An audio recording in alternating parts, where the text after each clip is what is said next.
closest game we had all year, and we won the national championship. Tommy, here's the thing I've always wanted to know, and it's about recruiting. Now, you go into a young man's house, and you're recruiting him, and Florida State's recruiting him. I mean, you do what Terry used to do. Terry used to say, well, that old man's not going to be there much longer. You need to come with me. Do you end up doing that? No, I learned my lesson when he said he'd be at Florida State longer and Terry'd be at Auburn. I don't use that one. I broke him with that one. Yeah, I don't use that one anymore. The only reply I get now when I call and and I say Coach Bowden's on the phone, they say, is it the real one or the other one? So right now I'm still the other one. There may be no other family that has done more for the excitement and enthusiasm of modern-day college football. It's one thing to be father and son, but it's another thing to know you got to play each other every year. Tommy told me that, yeah, you guys still talk as you used to, but you sort of talk about different things now. That's like, I hadn't even had nerve enough to ask him, is this quarterback going to play? I ain't got nerve enough to ask him. I got to assume he is, and he kind of tells me what is happening, I still don't know if his quarterback's going to play. I think he is. And I don't think Tommy is pulling. Are you pulling a trick on me? No, Mother's called me 4 times. I'm calling for your father. but we talk a lot. But again, we're discussing generalities, family. What do you do about this? What do you do about that? Nothing to do with X's and O's. Can you guys appreciate how unusual all this is? I think somebody asked me about having a son there. Well, there's no difference in strategy. No, once the game starts, there's no difference. But it is a pleasant atmosphere. The guy on the other side is not somebody you don't know. It's not somebody you detest. It's not somebody that you don't trust. It's your family. Humor is folksiness from his dad, but he's got that tough edge comes from his mom. You're not kidding. Tommy Bowden is a tremendous football coach. He's an excellent recruiter, a wonderful motivator. And let me tell you something. I think he's going to have Clemson in a position next year when he gets his dad in Death Valley. I'm telling you, a year in advance. I think young Bowden beats old Bowden next year in Death Valley. Yeah. One of the things that I think most people appreciate about Bobby Bowden is his team being able to avoid complacency. They've had 13 straight years of finishing in the top 4. And if you get inside the program and you understand what's going on, not only does he have a great staff, great coordinators, but the type of players that he recruits. He goes out and he gets not only great athletes, but kids with tremendous heart. And they look at the senior class, and the torch has been handed down, and they feel that pressure to live up to what's been accomplished before them. You don't see very many teams that can carry on year after year after year the way Florida State has, and I think it's all attributed to Bobby Bowden, the way he coaches. Fun to hear about this recruiting wars between the Seminoles and the Tigers. And then, last year's narrow Florida State win, all the complicated loyalties, it played out perfectly for one person. And she is standing by with Adrian Karsten. Adrian? Chris, you need to know that there is no one besides Ann Bowden who wanted a game as close as it was last year. No one wanted a game closer. Not only that, Ann, you predicted it perfectly. A 3-point victory for your husband, Bobby, and then on he went to win the national championship. Different situation this year. What would you like to see? Well, I tell you what, we need this to come out a little bit better. Since Miami beat Virginia Tech together, we need to beat Tommy soundly, I'm afraid. What are your emotions tonight? Situation a little bit different, maybe not quite as much pressure on Bobby or even on you tonight. No, I think there's not as much pressure. We found out what Tommy has, and his quarterback's hurt a little bit, and it's much more relaxed tonight. I think we've got to kind of redeem ourselves from last year. Grandma, the seamstress, got it right this year. Hold this up. I remember last year you had Clemson on the wrong side. Explain what you did this year, Ann. Well, we switched off. We've got Sun on the orange side and Florida State on the garnet side. You going to slip this on later tonight? Oh, yes. I'm going to put that on a little bit later. Maybe. I'll see how the game goes. Aunts, uncles, cousins, brothers, sisters, grandkids are going to be up here in the second half as well, Chris. It's going to be a fun time in the Bowden box. Ann likes Tommy, but when she says we, she's talking about Bobby and the Seminoles. We're about 12 minutes from kickoff here at Tallahassee, father versus son. We get back. Hey, what did you tell me who you starting quarterback? So I was watching. Who you start? Huh? I want my picture made. Did you do that? Well, not your picture. Who's making, Bill? E-business solutions. Judging from the number of e-businesses going out of business, most haven't solved anything. At Dell, we design our servers, storage, and services to make it easier to get results. They help us generate $15 billion a year in e-commerce alone. Now that's what we call solutions. What about you? To find out more, visit Dell.com. Yep, that easy. Dell business servers use Intel Pentium C Xeon processors.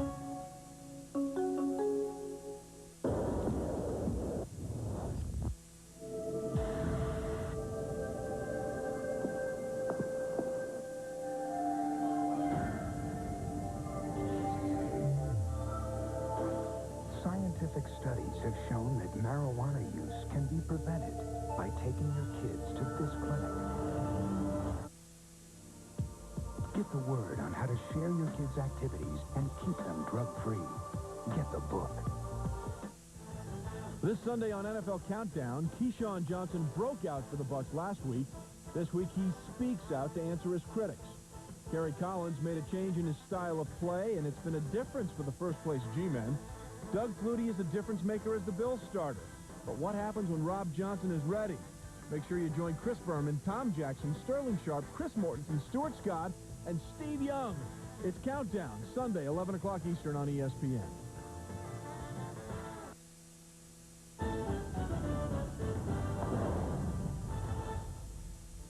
Let's get you up to date on these unbelievable finishes. Arizona and Washington. Arizona attempting a field goal to try to tie it up. No. Anthony Vontour got a piece of it, and the Huskies hold on. They dedicate the game to Curtis Williams, who was paralyzed after the game that he had against Stanford. Yeah, Curtis and his family in the Stanford University Hospital watching the ball game, certainly pleased with the finish there. Washington stays on track to finish 10-1. Washington coming from behind to get Arizona. What about Michigan and Northwestern? Is there a wilder game? Yes, this is it. Going to pick this up. 4th and goal. Northwestern just had a touchdown called back down 51-46. Wide open, Damian Anderson. Oh, man. That's like out of Greek mythology, Roger. Yeah, follow the emotional mood swing here, though, in the last minute of this ball game. Because from there, Anthony Thomas fumbled the football. Northwestern, another shot. Sam Simmons, touchdown. Zach Kustok on both ends of them is having a sensational game, and Northwestern has taken the lead on Michigan. I will add, though, there's 20 seconds left. Yeah, but does this top last week's finish for Northwestern with the Hail Mary in the end zone? Unbelievable that this team could play this type of game after last week. After that, again, 52-51 in this incredible Big Ten game. In Conference USA, this balance of power shifting, Rodney. Louisville takes it to Southern Miss, and their defense, 49-28. Yeah, that's a Southern Miss defense that is just one of the top defenses in the country, just taken apart by Louisville here, giving up 49 points. This is a very spirited game, and LSU, they hadn't beaten Alabama and Baton Rouge since 1969, but Josh Booty and LSU gets it done. Yeah, and LSU, all of a sudden, really in the hunt in the SEC West. They have a chance to win that thing now. They're not out of it. Alabama has just faded off the picture. More good football on the way. You can see it on ESPN2. TCU, San Jose State, Deontay Whitaker, LaDainian Tomlinson, 10 Eastern. You can see that one again tonight on ESPN2. Here on ESPN, you got Florida State and Clemson. They're ready, and we're ready too, just moments away.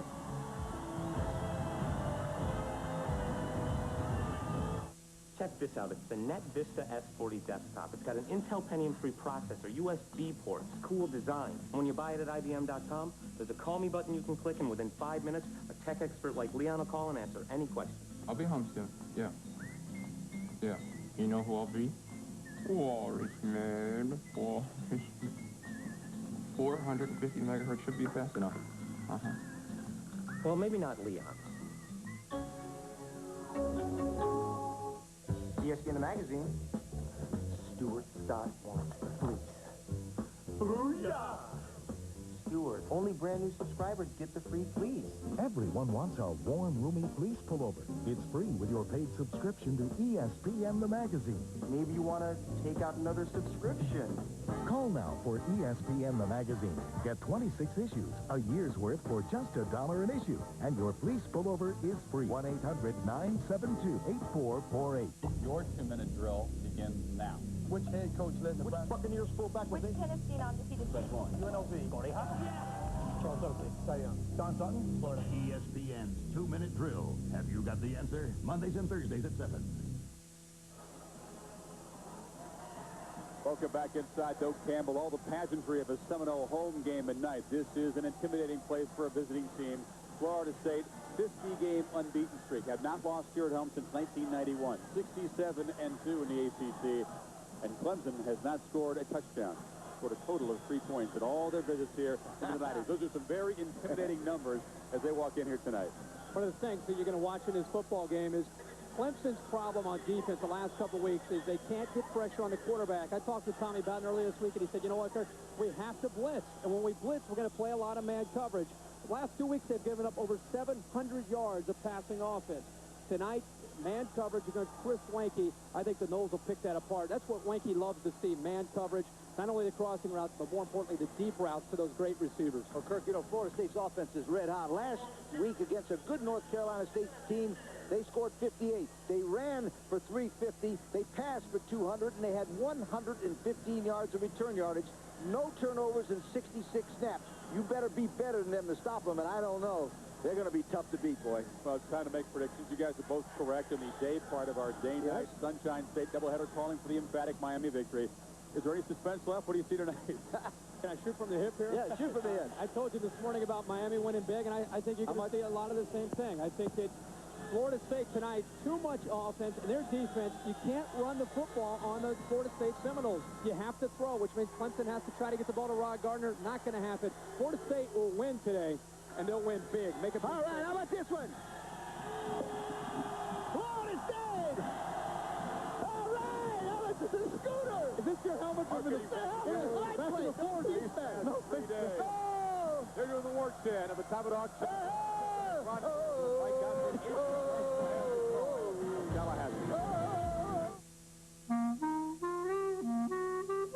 The new economy won't be like the old new economy.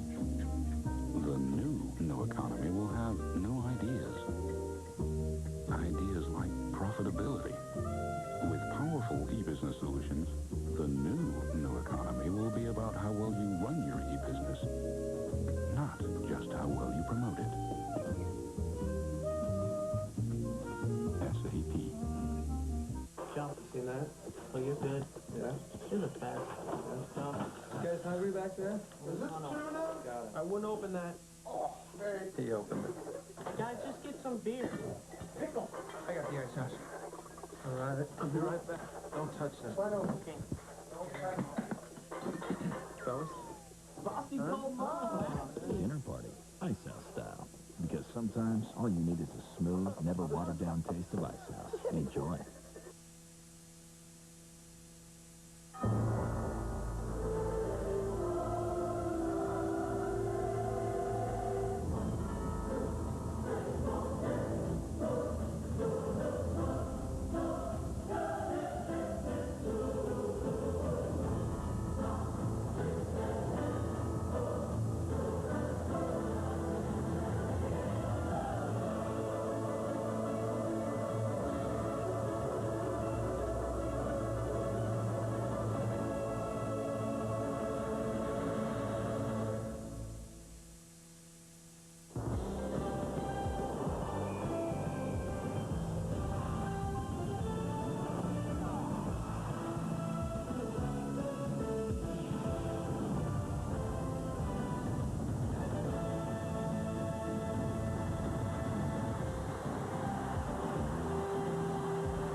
Ceremonial driving of the spear in the middle of the field as across the way the Clemson Tigers are taking the field. Clemson number 10 in the nation, 8-1, suffering their only loss just last week at the hands of Georgia Tech, taking on the homestanding Florida State Seminoles, who are number 4 tonight from Doak Campbell Stadium, jam-packed in here tonight, as you can imagine, for Bowden Bowl 2.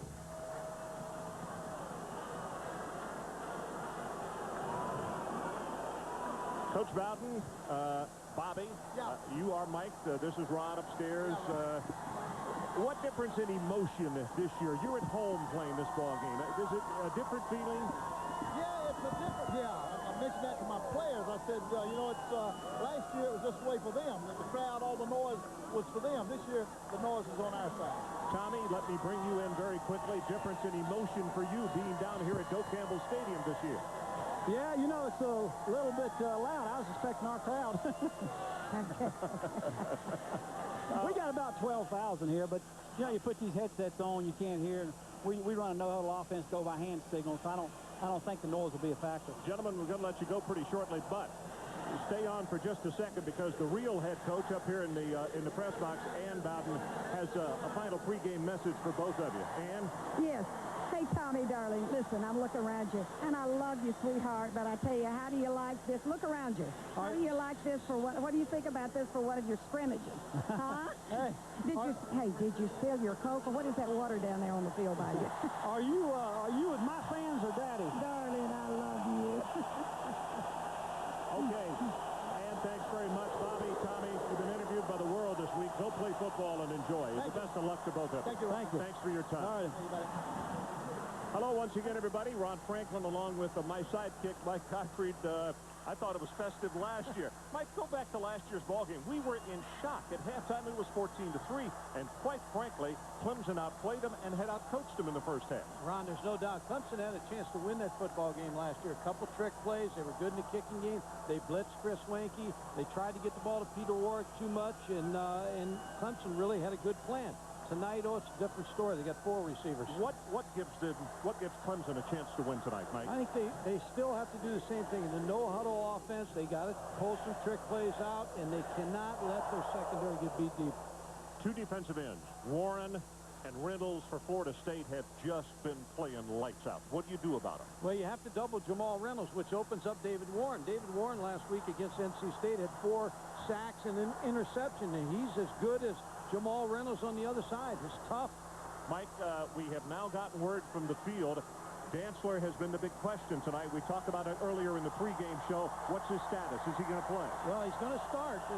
That's what they tell us from the field, Adrian Karsten. But I think, Ron, they will not run him as much as they usually do. They usually run him 15, 16 times with a bum ankle. I don't know that they can do that. So we will obviously keep a very close eye on him this evening. Florida State has won the toss and they have deferred. The weather tonight, absolutely excellent. In fact, almost need a little bit more breeze. It is rather humid in Tallahassee tonight.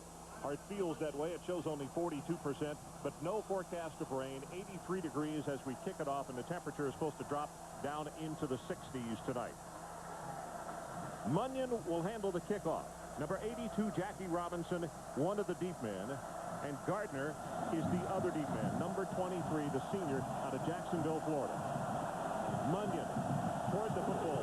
And Bowden Bowl number 2 is underway. 5 yards deep in the end zone, so let's talk about the offense. A little bit surprising, I think, that Woody Dantzler, I know how badly they need his services, but he has really been banged up, and as I said, we'll keep a very close eye on him as we look at the lineups. And of course, he gets the start tonight, a junior out of Orangeburg, South Carolina, and he's the guy that makes it go. He runs extremely well and throws very well. Witherspoon and Zachary behind him. Zachary is excellent.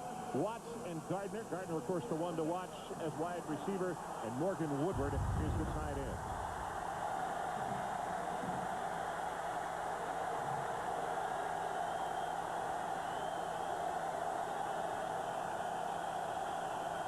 First snap, and here come those defensive ends. Gets the pass complete to Gardner. The offensive line, and this is a veteran group. In fact, 2 of the youngsters have already graduated and are in grad school. Watkins, Merritt, Young, Mugros, and McDermott. And who do they go up against, Mike? Ron, this whole defensive line, Jamal Reynolds, the best defensive end in the country. Dockett, Womble, and Warren will be chasing after Woodrow Dantzler all evening. The officials have said that the ball was trapped, so it is an incomplete pass on first down. They go with the running play. Hit behind the line of scrimmage. Breaks off a tackle of Zachary. And it's going to be Chris Hope up from the secondary to make the tackle on him. Florida State, the linebackers, Tommy Pauly, Bradley Jennings, and Gene June gets to start. Brian Allen injured that calf muscle again this week. We'll talk more about that. That's huge. Thomas, Tate Cody, Hope, and Derek Gibson in the secondary. 3rd down and 6, Clemson. They go with the inside option. Zachary not going to have the first down. Will be denied by Chris Hope again, and also some help from middle linebacker Bradley Jennings, the junior out of Miami. Ron, just noticing Woodrow Dantzler. He stayed off Sunday, Monday, Tuesday. Practice Wednesday. Still looks to me like he's limping in this football game. I don't think he's much of a running threat, and Florida State will notice that. Jimmy Sumani, senior out of Moore, South Carolina. stands back at the 15-yard line, so it's 1, 2, 3, and out for the Clemson Tigers. On Thomas, number 8, the deep man for the Seminoles. Wobbly spiral. Thomas will return from the 31. 40, 45, gets to midfield, and Florida State will take over with excellent field position. 40 yards in the kick and 19 on the return. Kevin Johnson made the tackle. Chris Winkie, the veteran out of St. Paul, Minnesota. 6 years in professional baseball. He's now 28. You know the story. Outstanding young signal. I say he is young at 28. Been around for a while, but an outstanding signal caller. Minor and go lightly behind him. Bolden and Minnis, the receivers. Ryan Sprague is the tight end. Check that offensive front in just a moment. They too open in a shotgun formation. Winkie, right over the middle, dumps it off. Wow, pretty good hit right there on Atrus Bell. The offensive line, this is a huge group. Everybody at least 310. Williams, Alman, Jared Moon, Montre Holland, and Sharon Dorsey. Who do they face, Mike? 3 seniors in the defensive line, but the best one might be Nick Eason, a sophomore, 6'4", 255. Winkie gets it out in the flat. Ball is a little too tall, intended for Bell again. Can't hold on. And let's take a look at the starters at linebacker and also in the secondary. Williams, Carson, keep an eye on Keith Adams, an awfully good one, number 43 out of College Park, Georgia. And in the secondary, this group's going to be busy tonight. We'll find out how good they are. Crutchfield and Ardley at the corners. Carswell and Hafley are the safeties. 3rd down and 8.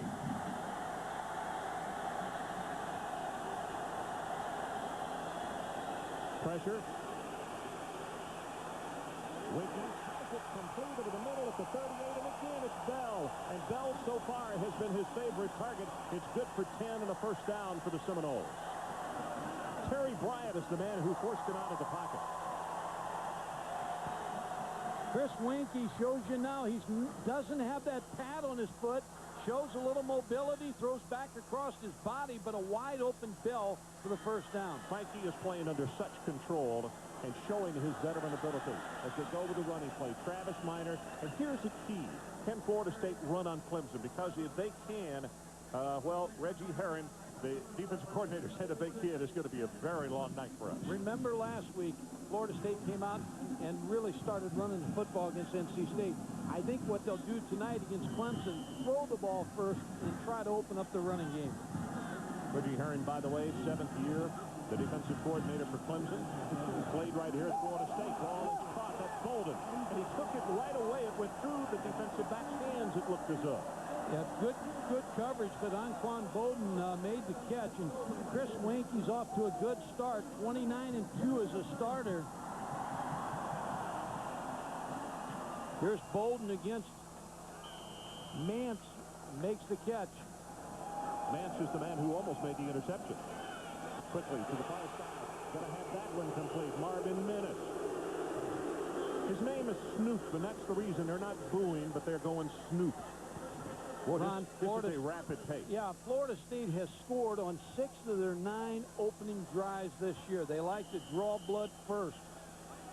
Now they're well on the way right now as they have a 2nd down and short at the 17-yard line. Showing the blitz, and let's see if they come. They do, straight ahead with the run and go lightly. Who came in last week, McCray, sprained knee and is doubtful. Go Lightly is only a freshman from right here in Tallahassee, and they were extremely pleased with the way he played. You're talking about a freshman. That's his 12th carry of the entire year, so McCray has been the workhorse at fullback. Winkie, you see his completion percentage, almost 63%, 2,982 yards, 23 touchdowns, 7 interceptions. Goal line formation, Miles. Right tackle, he'll have the first down. Holland, Dorsey, Jared Moon, the big guys up front, moving the meat in front of them. Yeah, Florida State's given Clemson a little bit of their own offense because they're quick to the line of scrimmage. The pace, you talked about it, the pace is fast right now for Florida State, putting pressure on Clemson's defense. I started to say, talk about the pressure that puts on Reggie Herron and his defense. It puts pressure on substituting and getting your calls into the game. 9th play of the drive goes for the end zone. Just a little bit too long. Atrus Bell, who has been his go-to guy so far, as they work on Darryl Crutchfield, a senior out of Jacksonville, Florida. Ron, the other point is for Reggie Herring, your team doesn't get to huddle. If you notice Clemson out there defensively, they never get a chance to huddle to really pick each other up. You know, they're spread out too much. 36 of 51, 31 touchdowns, 5 field goals. Here's Minor, tries to bounce it to the outside. He'll only go for short yardage. Late hits coming in, and he'll be stopped at the 14-yard line. Defensively, it is Javon Bush, junior out of Hardyville, South Carolina. Now they're going to huddle up in this key situation, 3rd and 9, and they want to take a little time, talk about this play in the huddle. Well, with the field goal, it has been rather adventuresome this year, so I think they've got that settled now. 11th play of the drive. They scrimmage 3rd down and 9. Clemson backs off, stays at home. They fake the run. Out on the flat, incomplete, but that play nicely defended at the 11-yard line. Hit by a couple of players. Keith Adams, one of the first men to come there. 43, making the tackle on 43. Ron, Brett Cimarelli, who had a good game against NC State last week. I think Florida State has some confidence in him right now. He'll get a chance to improve on that. Well, as Mike mentioned, he made one last week from 38 yards. He's perfect in point after. This one will be a 28-yard attempt. Ball is down, and he's got it. Florida State, first offensive possession. Drives down, unable to put it in the end zone, but they knock home the field goal. And with 9 minutes and 3 seconds left to play in our opening quarter, it's the Seminoles 3 and the Tigers of Clemson nothing. 28 yards. Cimarelli. We'll be right back. Mark, why is Grandma eating off the ironing board? Why not? This is a kitchen table, not a desk. It's both now, and Dad's got a schedule for that. Dinner's at 11. Ish. Marky, go work in your room. There's no desk up there, and I can't stay awake. Just get in bed. It's like, out. Would you like a room with a nice big workspace? Great. What's this look like? A Holiday Inn? Hey, Grandma. Want a room with room to work? Holiday Inn gives you more, and more is better. Here is a universal truth. In business, you do not find $500 million under the couch cushions. Around such transactions, you'll find brains, resources, mild insomnia, and a bank like Fleet. Fleet Corporate Banking Services. Loan syndication, corporate lending, risk management, global services. Together, we're moving forward, always thinking. Fleet. My name's John Woolard. I rescue alligators for a living. John Woolard is one brave guy. It's pretty exciting. But would John Woolard ever insure his car with some kind of cut-rate car insurance? Cut-rate car insurance? I'm not that brave. When it comes to car insurance, why take a chance? Be like this State Farm customer and get an agent you can rely on, plus competitive rates. Go on now. Hurry into Sonic for a one-of-a-kind special you just can't get anywhere else. Try an extra-long pony covered with thick, meaty chili and lots of cheddar cheese, together with those hot, crispy tater tots you love, right now at a special low price. Sonic America's driving. What helps create wireless home network? Texas Instruments Programmable DSPs. The hardware and software behind wireless technology. From the world leader in DSP and analog, Texas Instruments. 3-0 Florida State. Ann Bowden in her box up top of the stadium with her divided loyalties, the shirt that she told us she would put on a little bit later on in the ball game.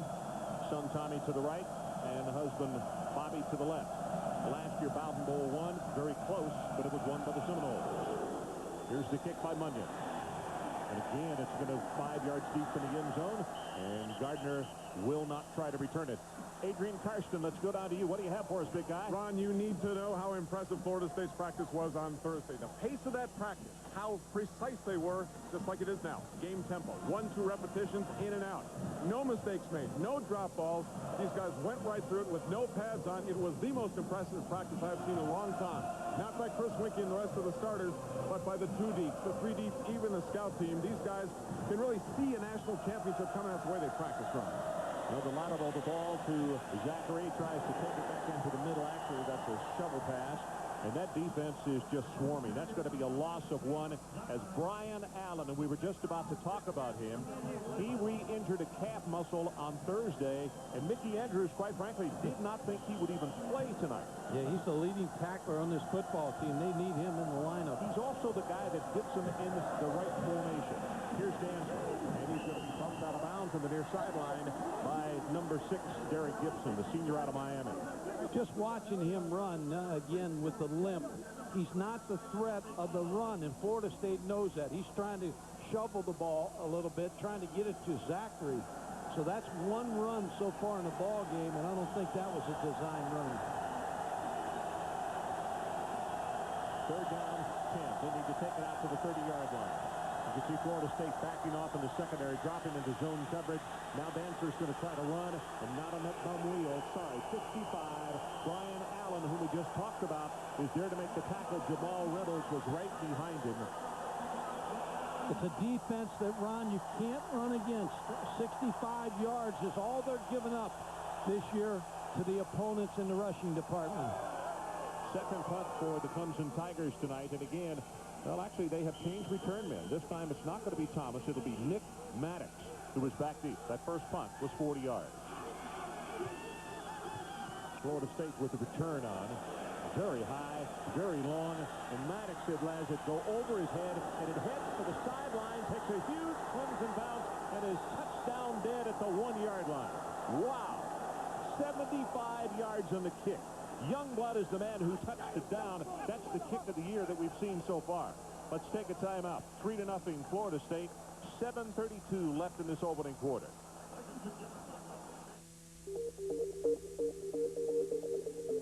We are no longer the underdog. We're not a small company or a struggling upstart. We're not Davids. They're not Goliaths. You could say we've succeeded. And in doing so, we created something bigger than a car. Bigger than a factory. Bigger than us. And best of all, we're not done creating. Recently, I've been urging you to remember our name, Expedia.com. By repeating our name over and over, 6 million happy travelers have logged on to Expedia.com, leaving millions of you still missing out. Perhaps the problem is my irritating British accent. So for those of you who still don't remember Expedia.com, here goes. Book the right trip at the right price at Expedia.com. Hope that helps. Don't just travel, travel right at Expedia.com.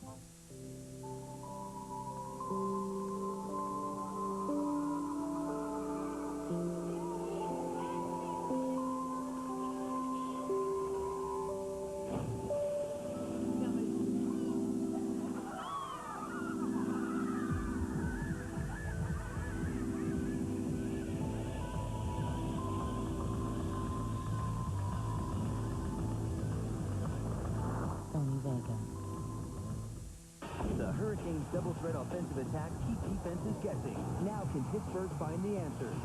Pittsburgh versus Miami at noon next Saturday on ESPN2.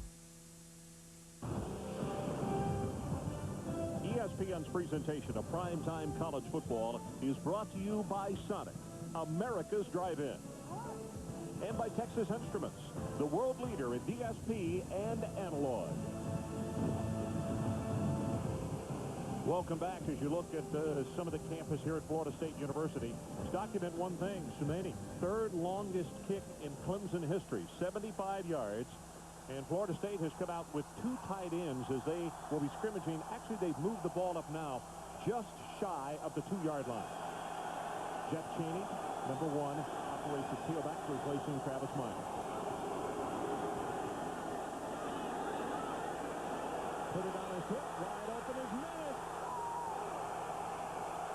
98 yards.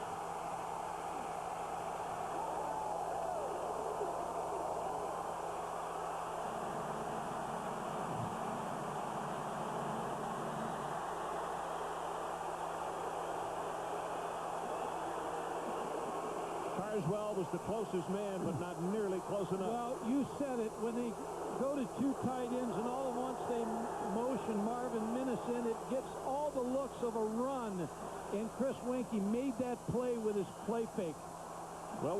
records on back-to-back plays. The Cimarelli kicks the extra point. That is the longest in Florida State history.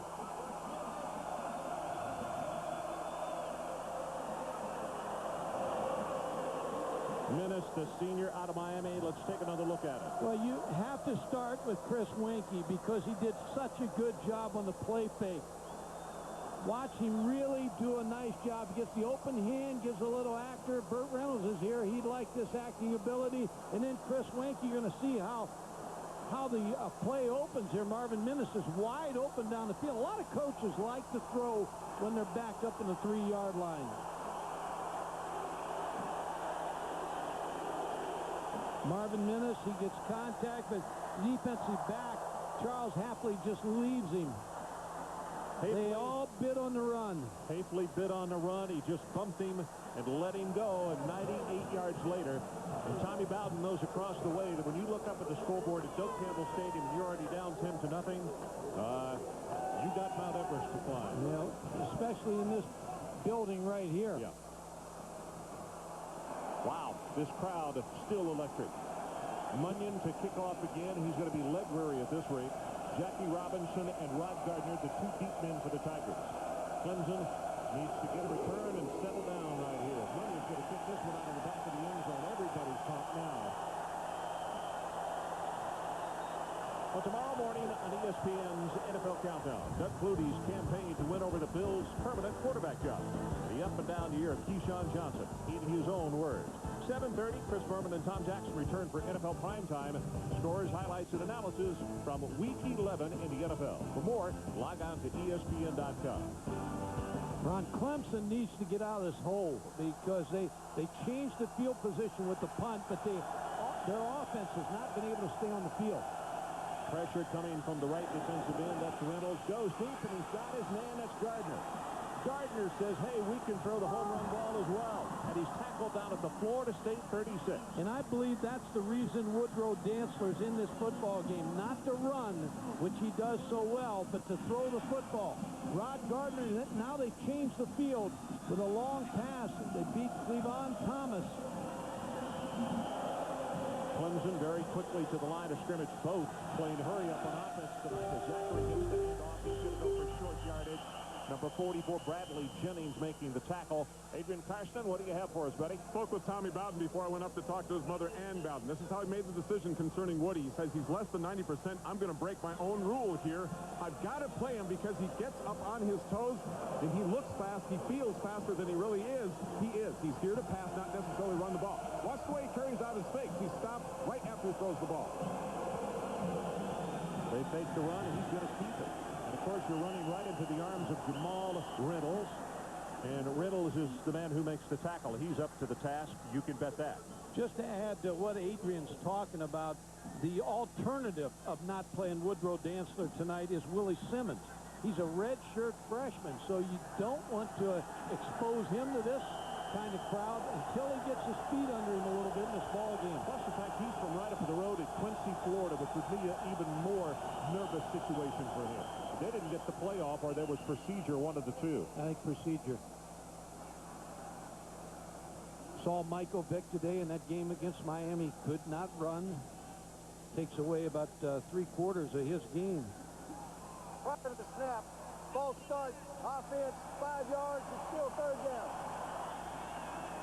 I don't think Woodrow Dantzler is near as bad as Michael Vick in the injury department, but I do not think he's much of a threat to run the football tonight.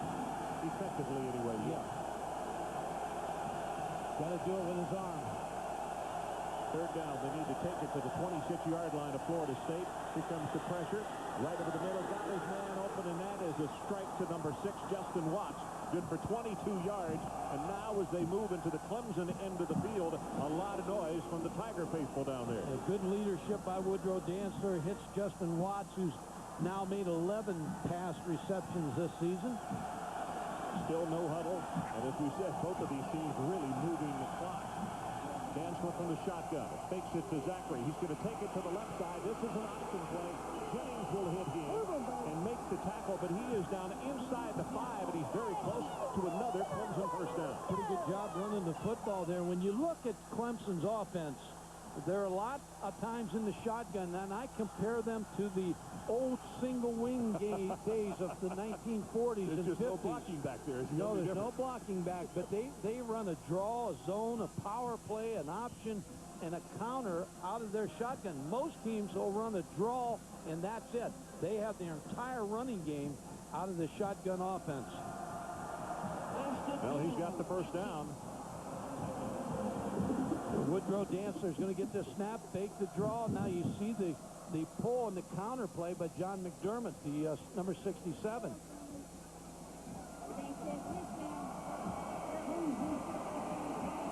Four of 6 passing, 70 yards, 4 rushes, 16 yards. Those are the numbers on Dantzler. First and goal for the Clemson Tigers.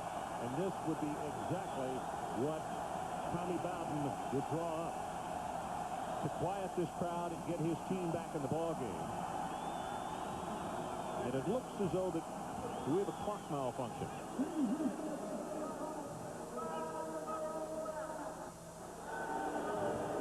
.505 is what they want them to reset the game clock to.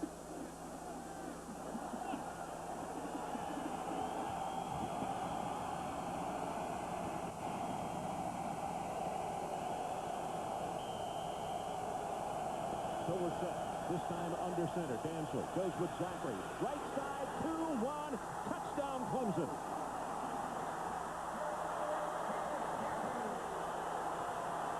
Tommy Pauly had a shot at him, and he went right by him. Travis Zachary shows you the strength of pretty good running back, 190 pounds. Rushed for 100 yards in 3 of the past 4 football games. Aaron Hunt, the freshman out of Oak Ridge, Tennessee, to attempt the extra point, try to make this a 3-point ball game. Good pass, and he's looking. He will take a timeout. And now it's the folks wearing orange who are excited and jumping around here at Bill Campbell Stadium because Zachary scores the touchdown, and with 4:58 in the first quarter, 10-3, 10-7 to Florida State. Showtime Unlimited. 10 channels, 750 choices. What satellite television should be. A different movie every hour. A package that offers you movies, specials, championship boxing, kids programs, and more choice at a great price. The Showtime Unlimited package. It's why you love satellite TV. Part of Showtime Unlimited. Up to 10 channels for only $10.99 a month.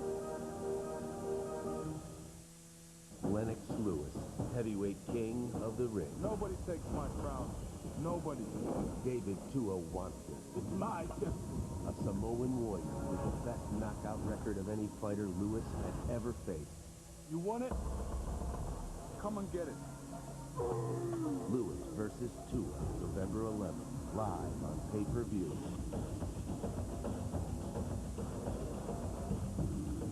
Can the crown survive the fury? An aerial assault hit St. Louis when Steve Berline and the Panthers knock heads with Isaac Bruce and the Rams' run-and-gun offense. The Panthers battle the Rams at 8:30 on ESPN Sunday Night Football. It's football after dark. Jaromir Jagr, simply the most dominant player in hockey. The Flyers know to beat the Penguins, they've got to shut them down. Every game has a story. Flyers, Penguins, Wednesday at 7 on ESPN. So we're back and a little bit more excitement on that Clemson bench. For you history buffs, a couple of things that have happened. The drive, 80 yards, 6 plays, 219. Folks, this is the first time that Clemson has scored a touchdown in Tallahassee since Florida State has been in the conference. It also is the first time that they've scored a touchdown here since 1989, a game that we did, and Clemson won that football game. Here comes the kick, Lazaro. Very high, very long, and it'll be returned by Cheney up the far sideline. Cuts it back into the middle, and here comes a flag from deep downfield. And it looks as though we may have an illegal block. Lazaro actually made the tackle after a 31-yard return. Stop was made by number 25, Marcus Hopkins.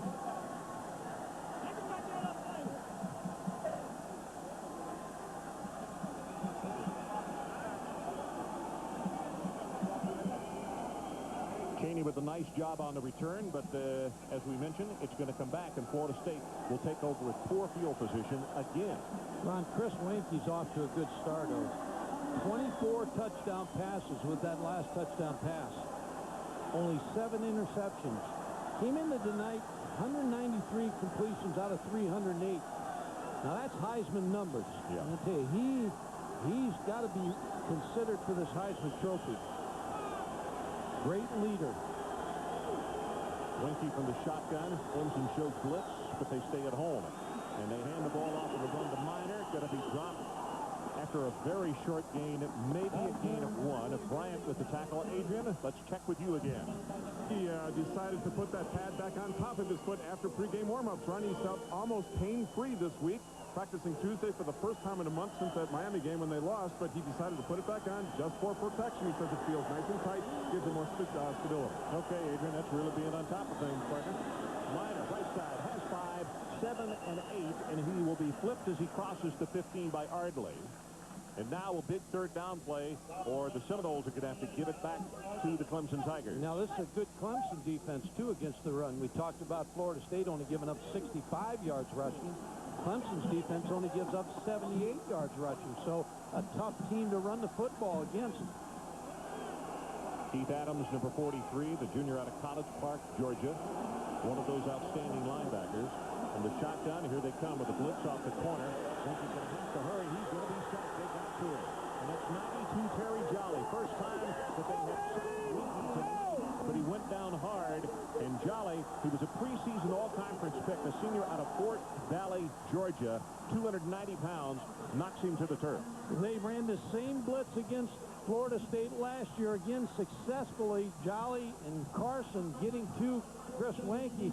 When you get Chris Wenke moving, now that's the best way to have him rather than him sitting in that pocket. Cottrell, his average almost 42 at the standing at the very base of his end zone. Line drive spiral and misses Nance from the 47. Crosses midfield. Breaks the tackle and he's loose. 25, 15, 10. There was a flag down, and that is back at the original line of scrimmage. We saw 2 holding calls against Florida State last week on their punt team. 48 yards in the kick and 47 on the return. And Michael Boulware saved a touchdown. But let's check the flag.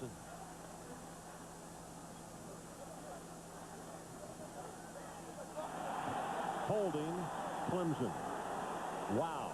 You talk about flipping a field at a ball game.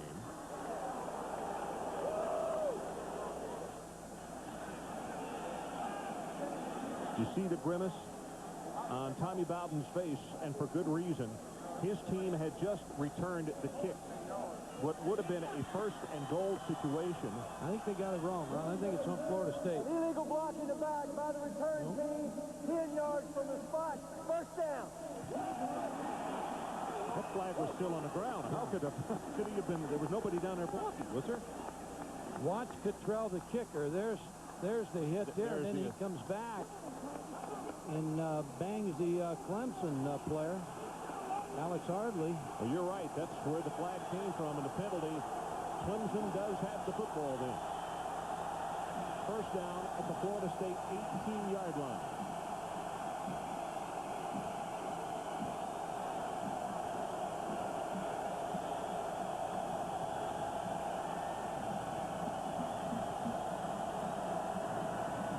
With the option. Shovel in the middle. Zachary, what a great athletic move. He paid for it dearly as Brian Allen almost took his head off. But a lesser athlete, that ball would have been alive and maybe intercepted. Could have been intercepted, Ron.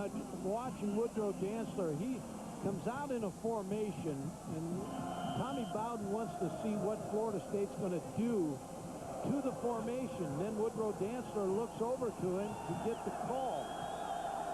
Wombly, number 91, the big defensive tackle, is the man who almost got his hand up. Yeah, he's looking at Tommy Bowden again to get what call he wants made. Play action. Heads for the end zone, in and out of the hands of Youngblood.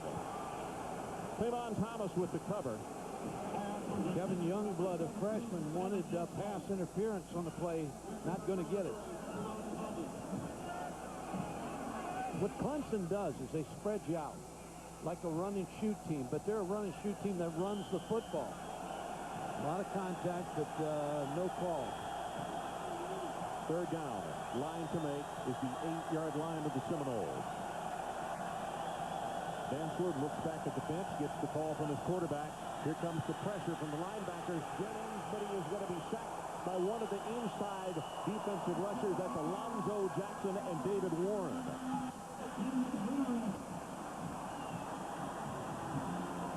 Now, Ron, Jeff Scott is the holder. Now, he's the son of Brad Scott, former head coach at South Carolina. And the former offensive coordinator here for Bobby Bowden. And he wears the number 12, so Tommy Bowden will have a trick or two up his sleeve, but we'll see if they kick it. Lazara, 37-yard attempt. And it's a direct snap to him, and he's looking to throw. Throws back the other direction, complete. And inside the 20 to the 17, not nearly enough for the first down. Jeff Scott. And a flag is down, and let's check it. No, it was equipment. It was down, Ron. But you take a chance on a trick play. Now, Bobby Bowden knows his son from last year, a couple trick plays, but you just had the feeling that was a trick play situation.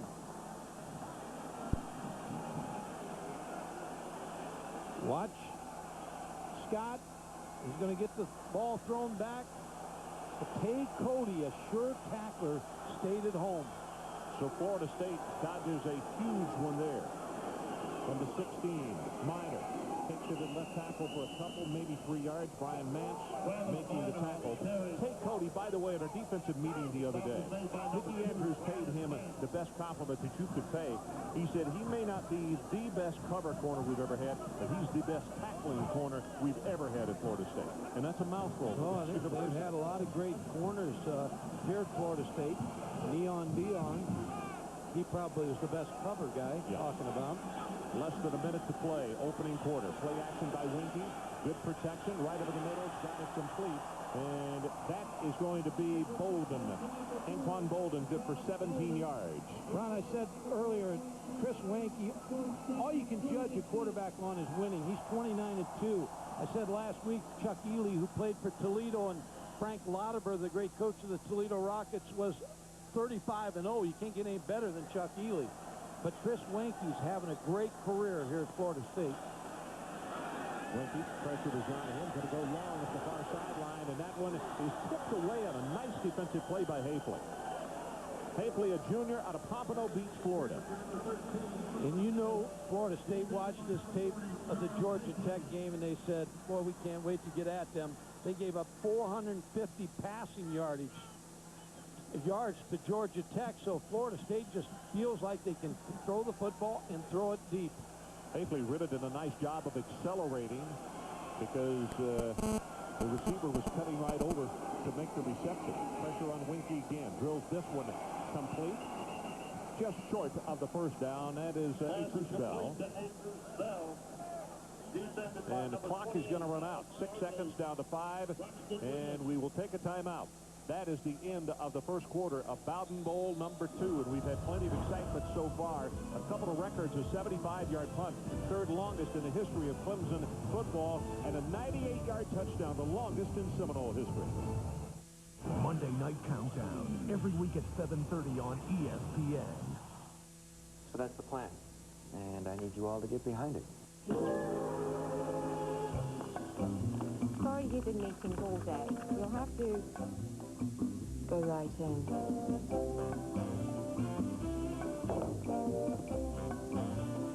The board has to see this.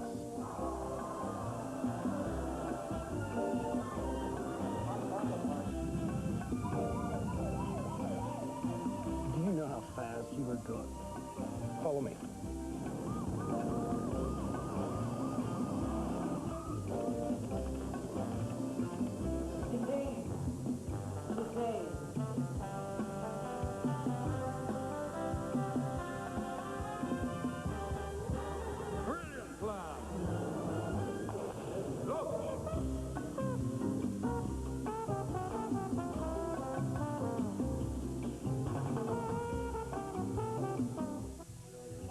American Tasting Institute judged KFC's original recipe sandwich the best chicken sandwich in America. They gave it a perfect 10. Now you be the judge. Try it for just $3.99 with wedges and a drink. You have nice smell coming off you. That's my perfume. Nikki and Valerie had a match made in heaven. It's better than the July. Until she found out he was from hell. Am I supposed to not be freaked out right now? Because I am. Adam Sandler. I can't stop thinking about Valerie. I was in love once, but she said I wasn't financially reliable. Now by she, do you mean he? No. Busted! Nikki, rated PG-13, starts Friday, November 10th. You sure about this? I want everyone to know who I love. How much is this again? 50. 50.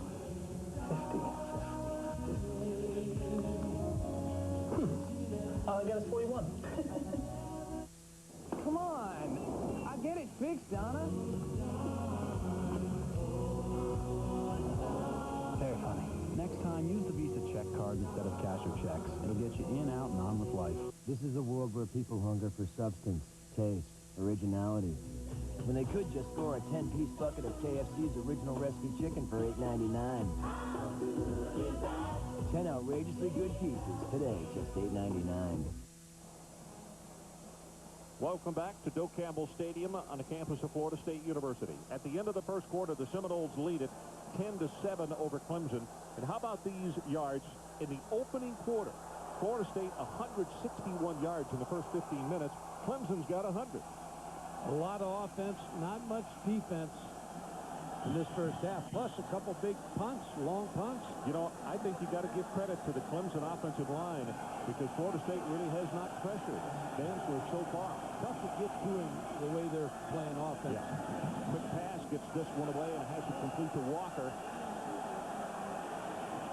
Hardly was there on the cover, but as you could see, it was so low, very hard to defend, and that's enough for the first down just across midfield. Again, Florida State's going back to the no-huddle offense to put pressure on Clemson's defense, tire them out a little bit, not let them huddle up, no substitutions. Now they're pointing over toward the left side of the line, and they're punting at Ryan Sprague, but he is a tight end, and actually he can move. See what the officials say. Maybe it was someone else. The snap. Ball starts. Offense. 5 yards. It's the first down. Dorsey run the tackle move.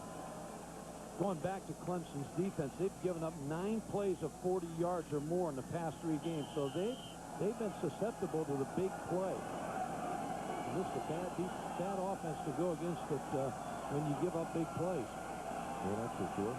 First down and 15 as we play the first minute of this second quarter. Boynton's pressure from the backside, and he gets it over the middle. Let's see if we get a flag. It was intended for Sprague, and Sprague says, there comes one very late. Very late. It took a while to have all precincts reporting there. Well, it was interference, though. It was interference, yeah. I don't think there's any question. But, I think he was waiting on somebody else to call it. They didn't call it. He said, well, I'll call it. Reggie Herring's not real happy. Might have been on Keith Adams. Or Carswell. Right here. Yeah. Carswell had his arm around him before the ball got there, so with the penalty, it moves it to the 45-yard line of the Tigers and a new set of downs for the Seminoles. Carswell, a senior out of Lithonia, Georgia, 62-15. He's one of their all-stars. Winky, great protection, brings it over the middle, gets complete, a huge gain to Walker. When you give him that kind of time and you see him square his shoulders, it is a thing of beauty.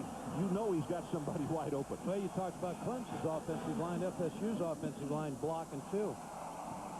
Last year's game, FSU only had 2 plays over 20 yards against this defense.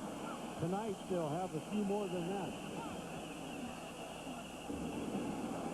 You know, that's an interesting situation right there. Florida State was over the ball, and the officials had not wound the clock in, and they went ahead and snapped the ball, and they're being called for procedure.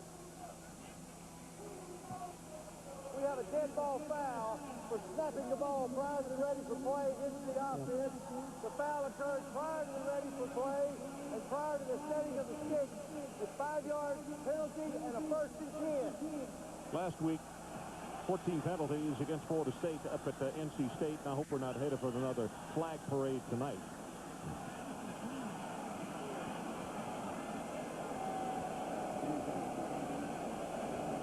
(14-13) left until halftime.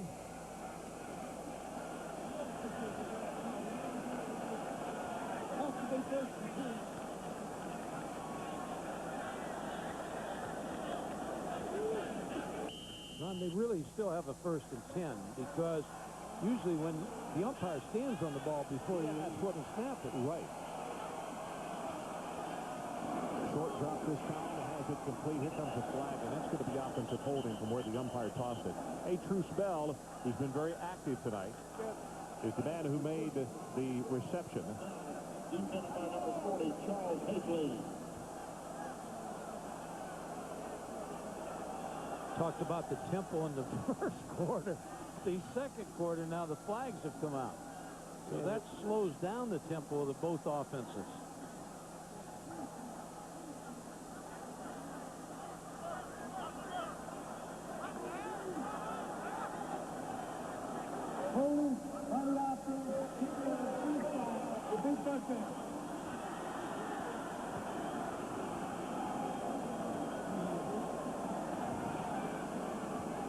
Ron, when you have a receiver like Marvin Minnis, you've got matchup problems. Here he is right over here, number 13. He's such a good receiver and such good jumping ability to go after the ball.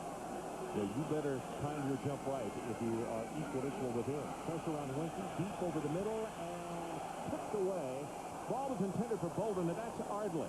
It was back there to tip the ball and knock it away from him. Well, now, the normal viewer is going to look at that and say, well, he threw into double coverage. A lot of throws are into double coverage because the receivers are so good, they'll go up to the football. This is the best jumping group of wide receivers that there are in the country. They'll make plays against double coverage. 2nd down and 22.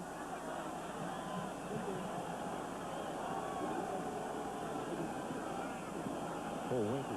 Good coverage for the secondary. He's going to run it. Backs off a little bit. Going to be tackled just before the sideline, and the ball came loose after it hit the ground. That's Charles Hafley, who was there to make the tackle on him, and then Bryant came over to help out quickly. Now, here's the previous play I'm talking about. Double coverage by Clemson. Bolden trying to go up to the football, but good job by Alex Ardley to knock the football away. They give you a chance. Now, I don't propose to that theory that you throw into double coverage. I'm not saying that. But these wide receivers give you a chance. And you can see the toll of the tempo of this game is taken on the DBs. Timeout called by Florida State. We'll take it with them. 12:58 left until halftime. Florida State leading by 3. We'll be right back. At BASF, we don't make the rain gear. We make it drier. We don't make the seat. We make it safer. We don't make the clothes. We make them cleaner. We don't make the bandage. We make it stick better. We don't make a lot of the products you buy. We make a lot of the products you buy better. BASF. Want to start a family? Right now? I just got supplemental insurance. What's that? Aflac. Well, if we get sick, our health insurance won't cover things like lost pay or other expenses. This does. What's it called? Aflac. I don't know. Aflac. Without it, no insurance is complete. You're about to see something special. The 2001 Buick Century Special Edition. Luxury, quality, the little buzz you get from driving it. The 2001 Century Special Edition is all that, and less. $1,250 less right now. Century has been a Consumer's Digest Best Buy for 4 straight years. Come see something special. Come see your Buick dealer today. Now, AARP members get an additional $500 value on 2001 Century Special Edition. See current modern maturity for details. All comes down to this. Ball the 14-yard line. No timeouts left.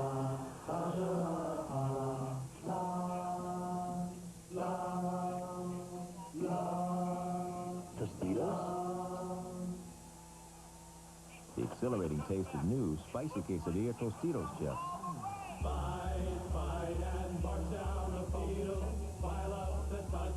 It's fun for everyone. Dig in, kick back, Tostitos. Beautiful night here in Tallahassee. Ninth play of the drive coming up. This thing started back at the 16-yard line. Florida State trying to increase their three-point lead. And part of the capacity house, some underneath at the concession stands and getting a cool beverage. And this atmosphere has been really, really electric from start to where we are right now. Winky looks for the third down and 22. They need to take it all the way to the 11-yard line to pick up the first.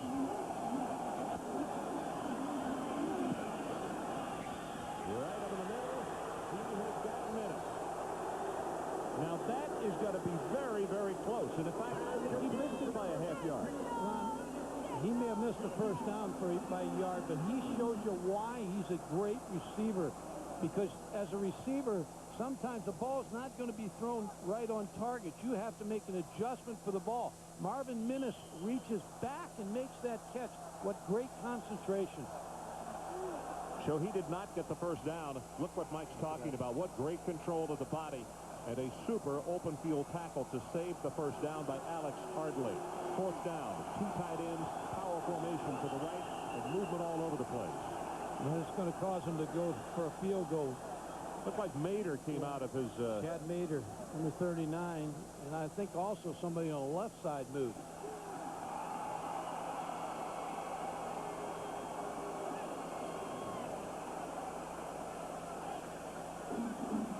Left guard. Dead ball foul. Ball start on the offense. 5 yards. Still fourth down. If you look at the left guard, the first lineman to the left, I believe it's Justin Ammon.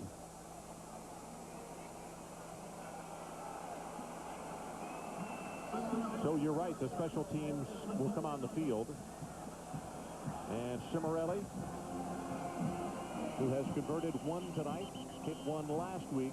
Now with a fourth down and 5, Florida State will be attempting a field goal of in the vicinity of 33 yards. Well, they got the ball too far back. Adjusted it.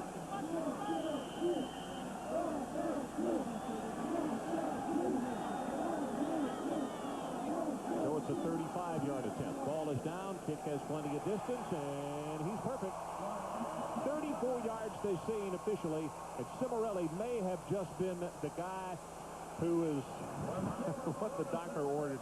He kind of cools the woes of the Seminoles in their kicking game. 13-7, Florida State. They're the largest creatures on Earth. They've adapted and evolved with strength and determination.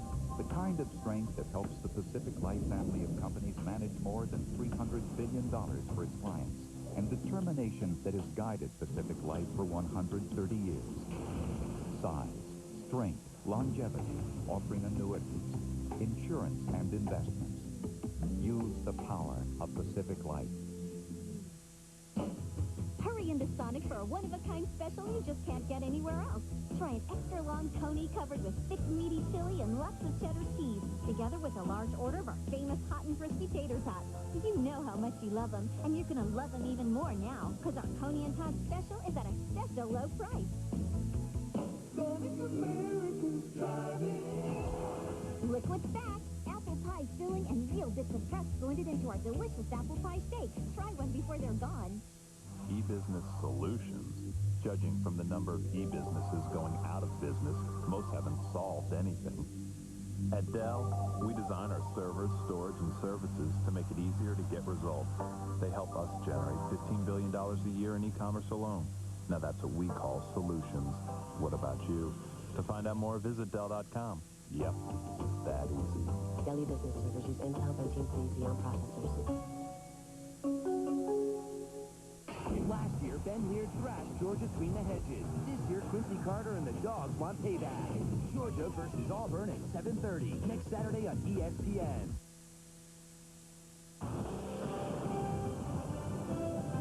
ESPN's presentation of primetime college football is brought to you by Buick and your local Buick dealers. And by Tostitos. Dig in, kick back, stay all season.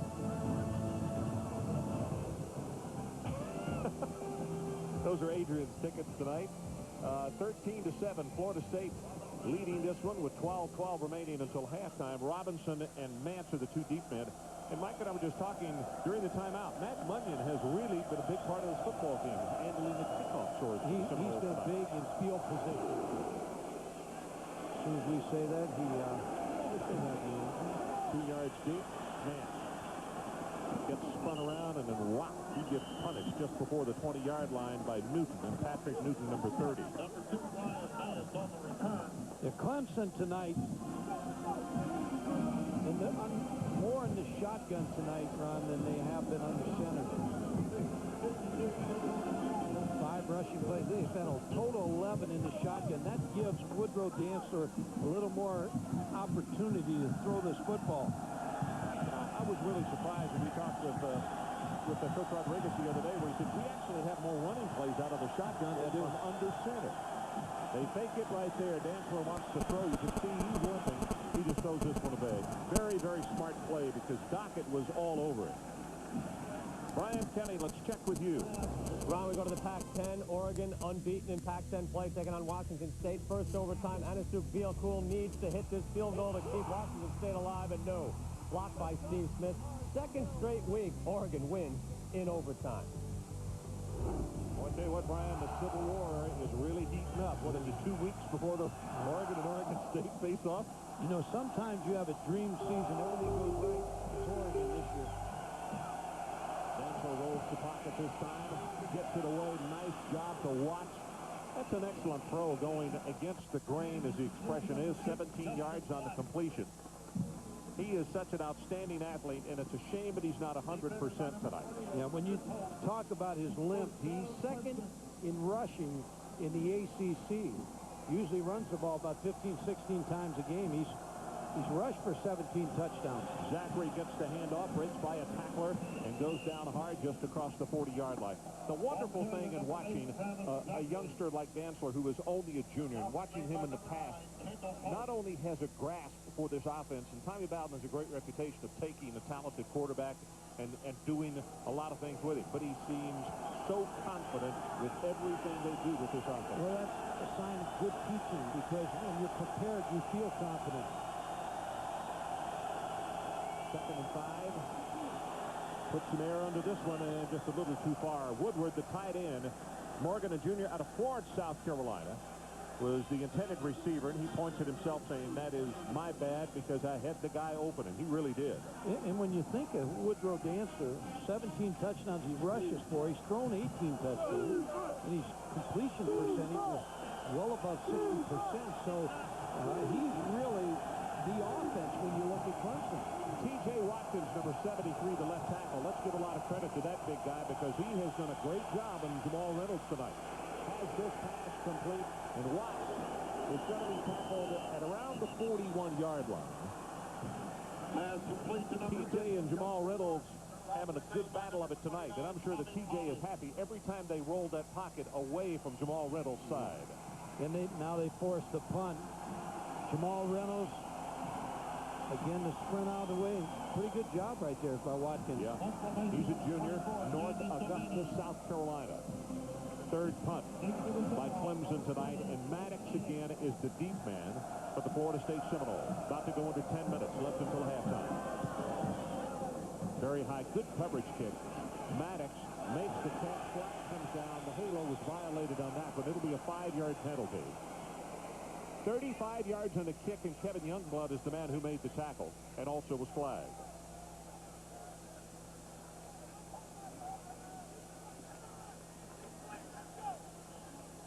We have a non-contact kick-catching interference. It gets the kicking team violation of the 2-yard halo, 5 yards from the spot. First down. Well, coming up tomorrow afternoon, final round of the PGA Tour Classic. Coverage starts here on ESPN at 1 Eastern. Then ABC will take you the rest of the way at 2. And how about this star-studded cast? The two guys at the top, well, one's named B.J. Singh and the other is Tiger Wood, as they lead the field of this year's top 30 money winners. Tiger Woods and B.J. Singh sitting at the top. For more, log on to ESPN.com.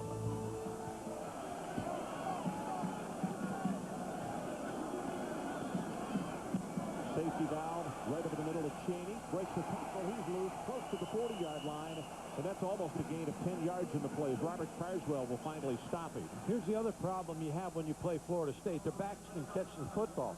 Travis Minor is the second leading receiver on this football team with 33 receptions. Now, Cheney came out the other side, but when your backs can catch the football, it gives you more problems with your linebackers. Go Lightly gets the handoff, and he will take it for the first down. A little bit of a story on him, and talking with his offensive coordinator, Mark Richt, yesterday. Randy is a freshman here in Tallahassee, and they said they knew he was a good football player. Didn't know exactly how tough, how quickly he would adjust to Division I. And Mark said, hey, he's gotten everybody's attention. He played so well last week. He said, you're going to see him a lot tomorrow evening. Yeah, they needed him last week with the injury to McCray. From the shotgun on first down, right over the middle, too tall, and a dangerous throw to Minor. That's the area where you can get a pick, particularly when they're tipped. Yeah, on any kind of those stop routes and scat routes where you're trying to get the ball to the backs over the middle, you don't want to throw it high because if it's tipped, it's going to be picked off. But again, they're trying to go to their backs now. This series, they're concentrating on putting the ball in Minor's hands. Short drop this time, gets it out on the flat, and it's complete to Coleman Gardner. Now let's check. We've got Gardner, Bell, and Dennis. Bolden has caught a pass.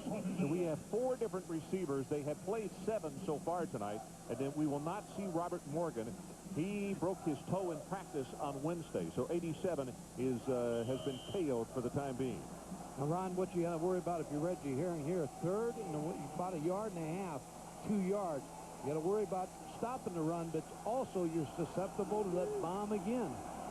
So we'll keep an eye for play action. Watch the linebackers. Let's see what they do. They're going to stay at home. Pass is thrown complete. That's Anquan Bolden inside the 40. Good for the Florida State first down. 14 yards. Safely defensively. Well, that's what happens when you have 2 yards.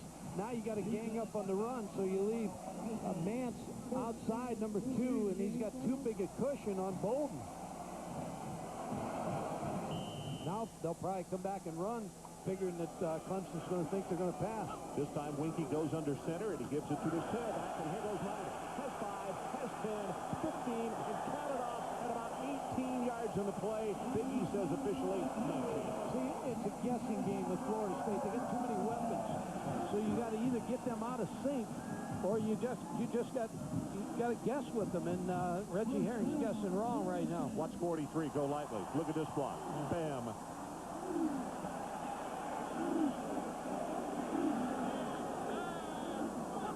First and 10 from inside the 20. Nothing there this time. Great job defensively as stepping up into the hole is 99 Gary Childress, who was a senior out of Nashville, Tennessee, 6'3", 270.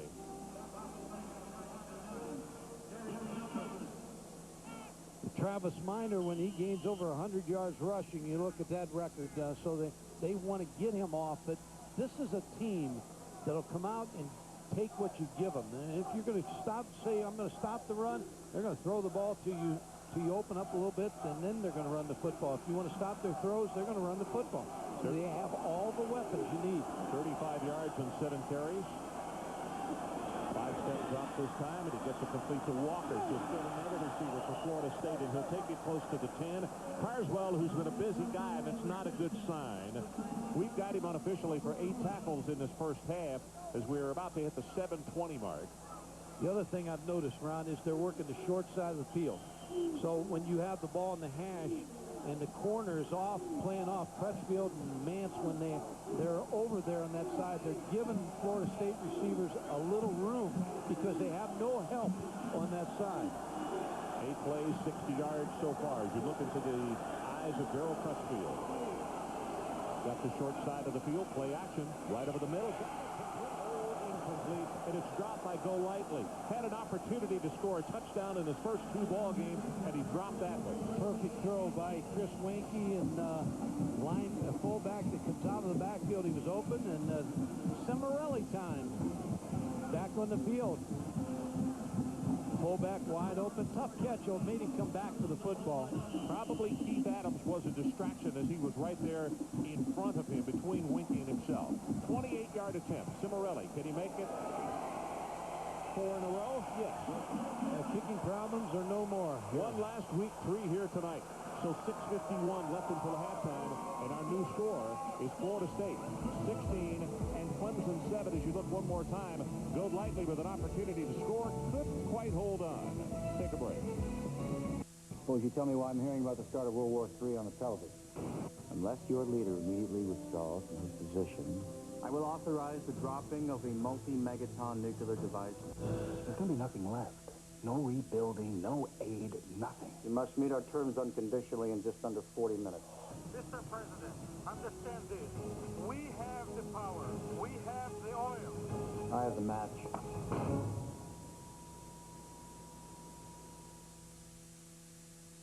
If you love movies, then you've got to get the Stars Encore Super Pack.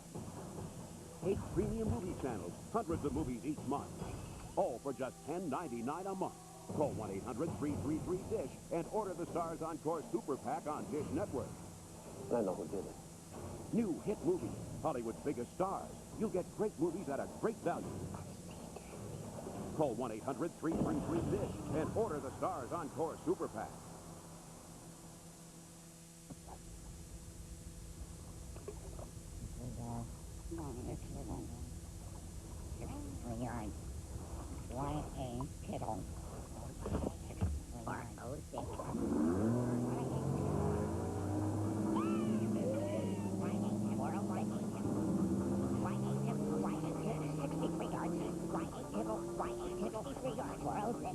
ESPN's 2-Minute Drill, the ultimate sports quiz show. Mondays and Thursdays at 7.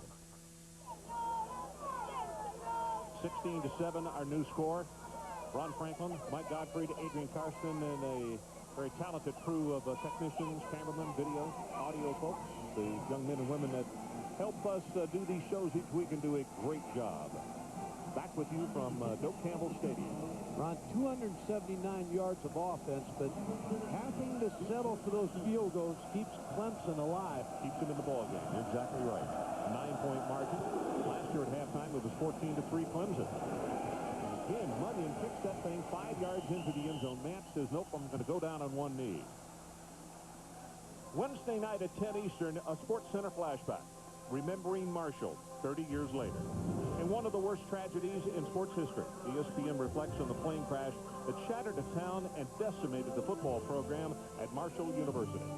For more, log on to ESPN.com.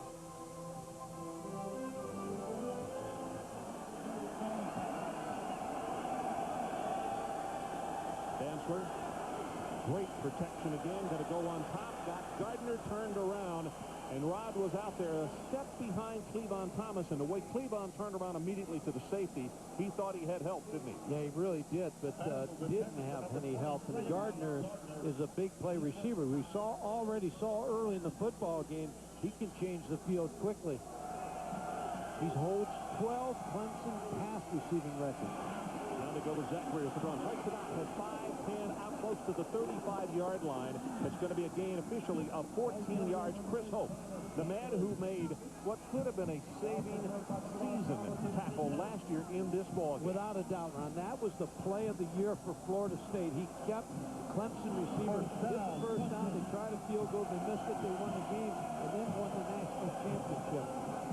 Takes the run. Here comes Dantzler. Takes it back into the boundary. Being chased by Tommy Pauly. And Pauly will tackle him, but after a gain out to the 44-yard line.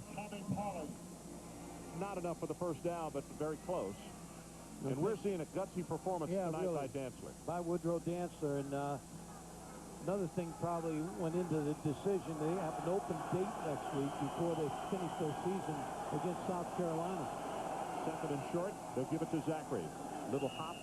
and jump step, and he'll have the first down. McDermott and Mugroz, the gentleman that he ran behind, Thomas defensively. Zachary's a pretty good back now. Yes. He's a strong running back. Now, this offensive line, you have to give them credit.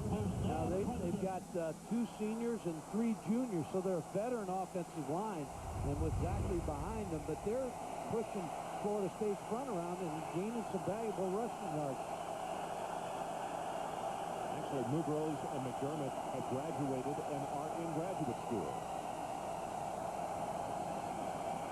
Lobs this one. Fade up the far sideline. Nice job defensively. Intercepted by Thomas, but let's check the marker and see what they're going to call.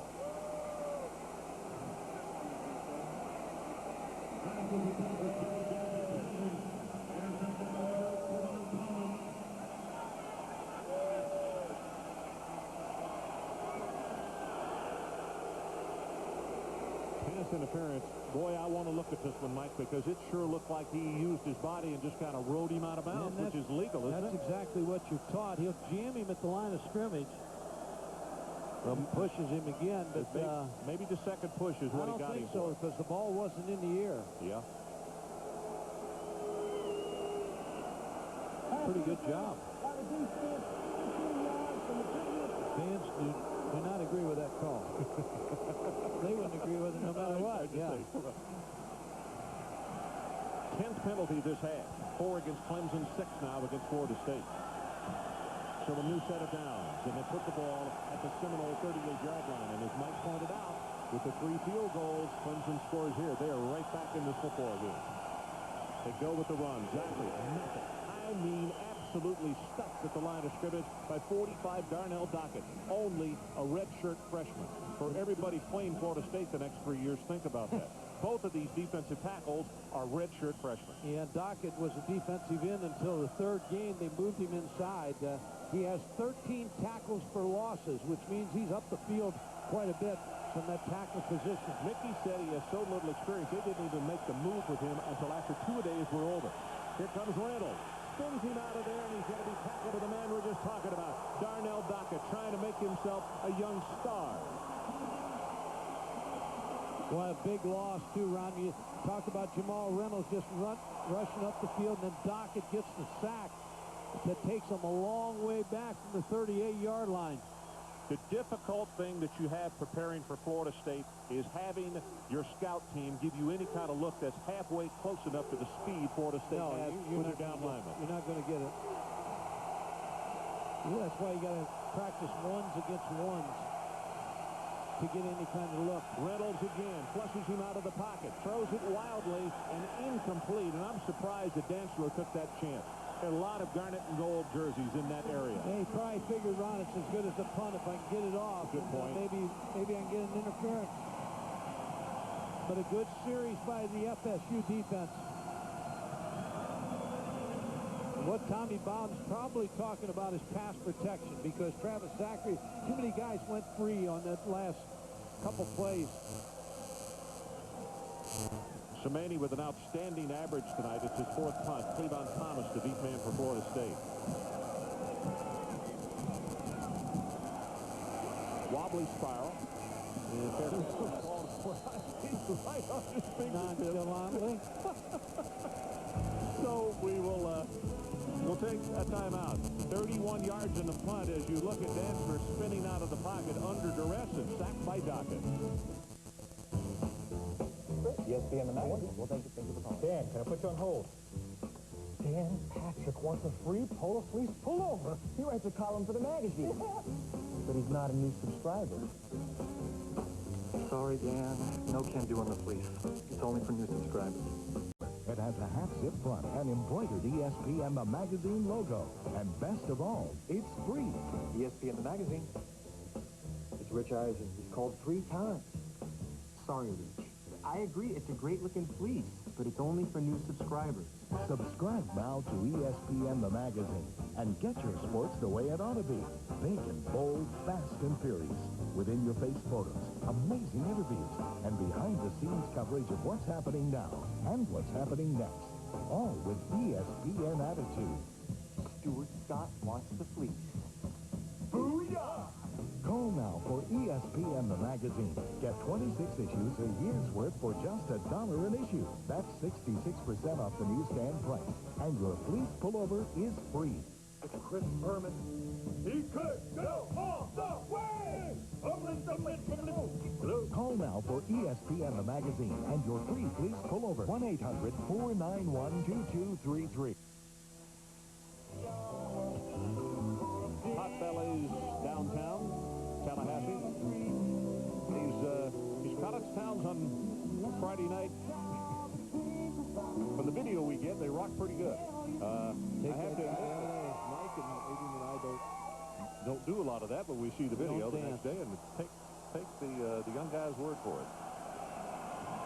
Cheney, the setback this time, replacing Travis Minor. And here he goes to the left side. Runs it back into the short side of the field. And he's got over 10 yards on the run. Carswell again. They'll say officially 14 yards.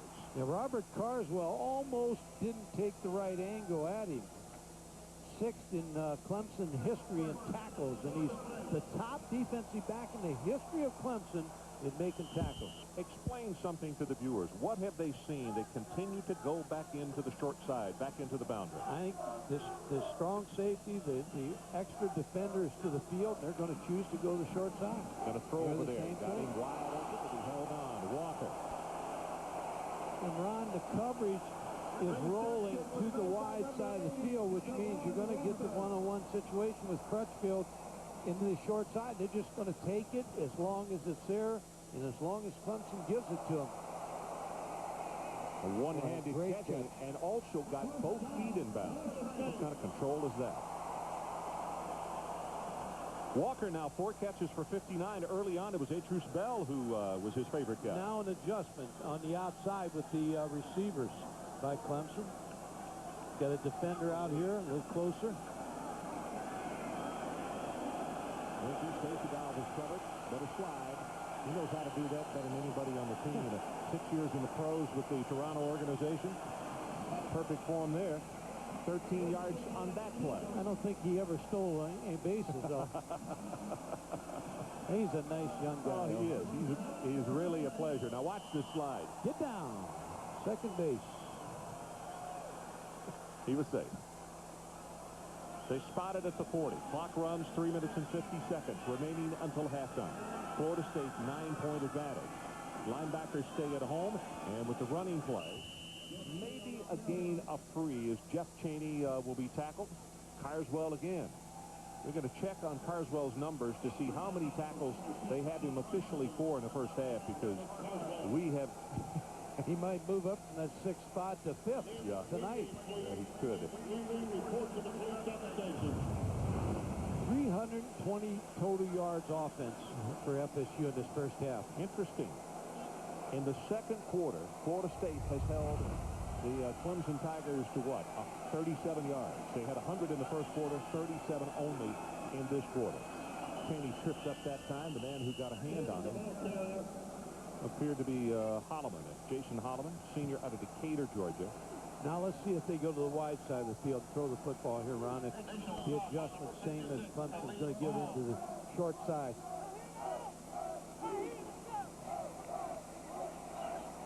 .322 to 137. Reggie Herring. And they put Minnesota to the wide side. Okay, so keep an eye on number 13. Snoop, they call him, and he'll go up after. Right here. Here comes the all-out blitz. Dress rehearsal. I think Randy Golightly called a timeout, Ron, just before that play started. Well, it was going to blow up had he not, so we'll take it with him. 2:26 left until halftime. Billions of people depend on rice as their major source of food. The Genomics Institute at Clemson University is part of an international team mapping its DNA to help feed a hungry world. Clemson University, it's the company we keep. Clemson University, honored for teaching communication skills that bring success in the real world. Named College of the Year by America's leading news magazine, along with Cornell University and Sarah Lawrence College. Clemson University, it's the company we keep. Are you ready for ACC football? We're talking bone crunching action, baby. Could the ACC have another national champion in 2000? It's undeniable. Let's see that one again. Now more ACC action. Experience the excitement.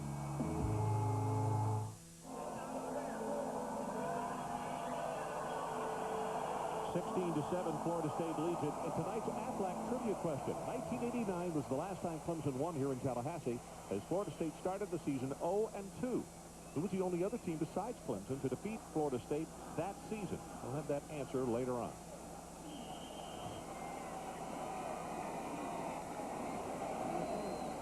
Our situation, 2:26 left until halftime. Tommy Bowden knows he's got to keep him out of the end zone here. Right side of the field here. They're going to blitz. Get Minnis one-on-one on the outside. And that's what he'd like to have, and that's who he goes to. Breaks the tackle, breaks another, so long. Minnis will be tackled at the 1-yard line, 36 yards in the pass play. Ron, if you're going to do something like this, you better disguise it, because Chris Winke's been around the block too many times. So you come with a blitz, and they got the wide side of the field. You got the adjustment to the short side. Marvin Minnis wide open for Chris Winke to hit him. Little slant in front of Brian Mance, and then the missed tackle, and he gets all the way down to the 1-yard line. Here's what I'm talking about. See the man coverage, the blitz was coming by Carswell. Chris Winke read it. He invites that. He likes it. You like for a quarterback to say, hey, come and get me. Come and blitz me. Because I'll rip your heart out. And then that's what Chris Winke's doing. Well, they lost Robert Morgan on Wednesday of this week when he broke his big toe, and now Marvin Minnis is down when he was tackled at the 1-yard line. I think he's okay. Well, you called it right on, Mike. That's exactly what they were looking for and exactly what they got. But you go back to Ron, you were talking about the short side of the field. Now Reggie Herring's saying, no, I got to take away the short side of the field, so I got to make some kind of adjustment over there. But when you make an adjustment somewhere else, you open a window. And Chris Winke is too good a quarterback.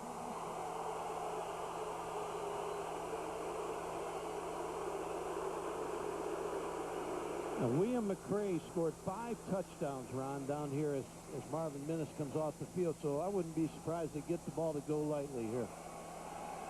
Well, we'll see. They go on a power set. I think somebody accidentally stepped on his ankle.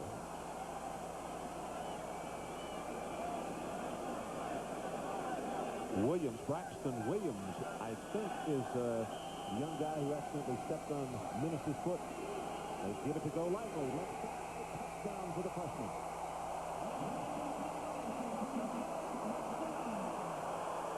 You can tell by the reaction of his teammates. He's a popular young guy. He's a hard worker.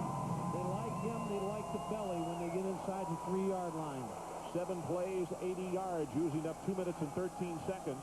And Florida State with a lethal blow to the body of Clemson here just before halftime, as Cimarelli will attempt the extra point.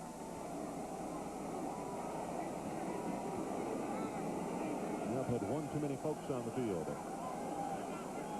Montre Holland having to hustle to the sideline.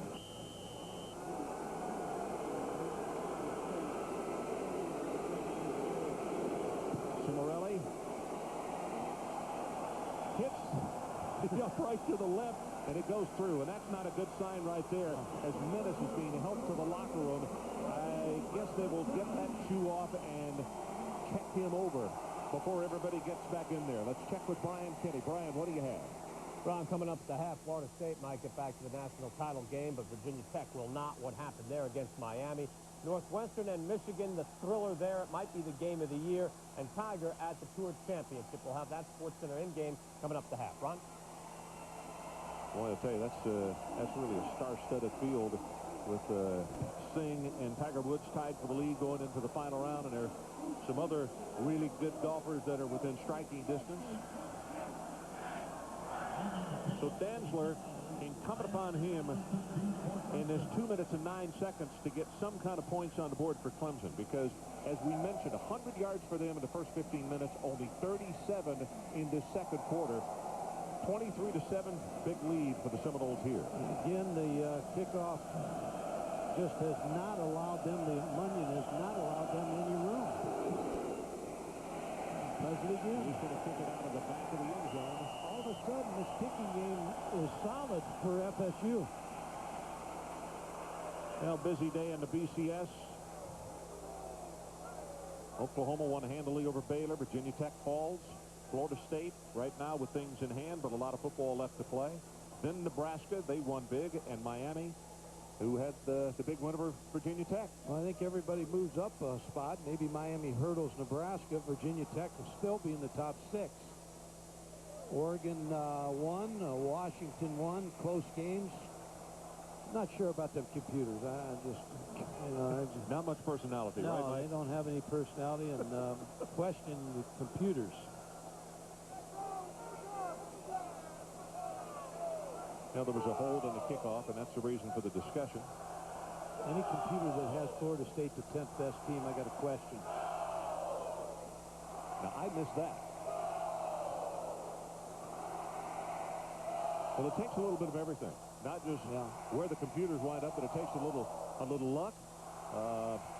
You know, Butch Davis will be the first one to tell you he's got.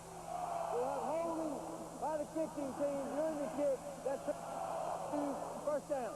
I mean, Butch will be the first one to tell you he knows that they are awfully, awfully good. On offense, they may be as good or better than any team in America, but it's also you get your 2 toughest games at home, and both starting quarterbacks are hurt. Now, that's a little luck. Yeah, nothing that he caused, but his team did what they were supposed to do. And they have 3 tough games left. Syracuse particularly, I think, for the couple of weeks. Pitt lost the ball for a second. That's Kevin Emanuel. And, folks, here's the situation and why Florida State just keeps reloading. We've been talking about Dockett, 45, a redshirt freshman. Well, Kevin Emanuel, who just made the tackle, is the backup to Dockett, and Kevin Emanuel is a true freshman out of Waco, Texas. He's solid. And it's, again, Mickey Andrews, the defensive line coach, substitutes, and gets experience during the year for his defensive line. Fakes it to Zachary. There's Reynolds. Better get rid of it. He throws it incomplete, almost intercepted. And Bradley Jennings really put the hammer on Dantzler just as the ball was delivered. Now, this is a big play here, Ron, because if you don't pick up the first down here, FSU still has a timeout, and they're very dangerous in the punt return category.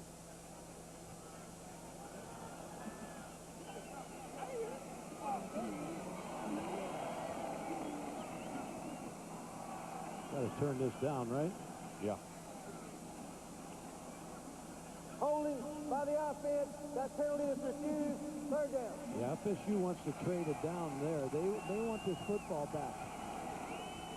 So here's the situation. 90 seconds left. Third down and 15. They need to take it all the way out to the 30-yard line.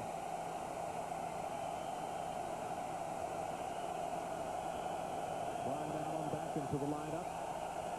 Keep an eye on number 58 on that right defensive end side. Jamal Reynolds. Here he comes. Pressure on Dantzler, and he'll get it. Jamal Reynolds, the senior out of Aiken, South Carolina. And how big is this game for him tonight, playing against the folks from the home state? Ron, he just bull rushed T.J. Watkins and got right back. Now Florida State is going to use their last time out. They're good enough in the 2-minute drill. But you see, once he got T.J. Watkins turned, then he came up underneath him for the sack. Sweet move. He got rid of him, got his shoulders turned, and played off of him. 5 punts now. And Thomas is the guy who will be the return man. There's a lot of congratulations on the sideline for Jamal. And they'll have great field position after this punt. In case you joined us late, you see the great average, 45.5. The 75-yard punt, which happened back in the first quarter, the 3rd longest in Clemson history. He needs a very high kick here. Doesn't matter how far particularly, but to get good coverage, because as Mike said, Florida State can break it on you from just about anywhere. Yeah, I would think this is going to be a return all the way. Tommy Polley, number 29, he blocked the punt against Virginia Tech last year in the championship game. I would think this is going to be a hold-up. Yes. That's what they got. The Gunners on the outside, a horrible kick. Off the side of his foot. And it's going to take a big bounce for Florida State. They will touch this dead at the 38-yard line. Well, the answer to tonight's Aflac Trivia question, who was the only team besides Clemson to defeat Florida State during the '89 season? Southern Mississippi. Florida State opened the season ranked number 6, but 6 consecutive losses knocked them, but consecutive losses actually, by Southern Mississippi and by Clemson, knocked them out of the top 25. Curly Hallman was the coach then, I believe. Yeah, I think you're right. The ball game was in Jacksonville. It was moved. It was a home game for Southern Mississippi. I remember that, and they moved it to Jacksonville because they wanted to pay so much. Pressure on Winkley, and he just throws this one away. Now, that didn't go back to the line of scrimmage. That could be grounding. That's the reason the flag is thrown, as Eason was all over it. Pass. I think they're going to pick this one up. No? I think, Mike, if it doesn't go to the line of scrimmage, he's got a call. Yeah. And the fans are booing, but it's a proper call. I'll tell you, the FSU coaches are all over these officials. Chris Wanke, pressure. Let's see, where does this go? Well, it's hard to tell right there. But it does. It was shy of where that yard marker.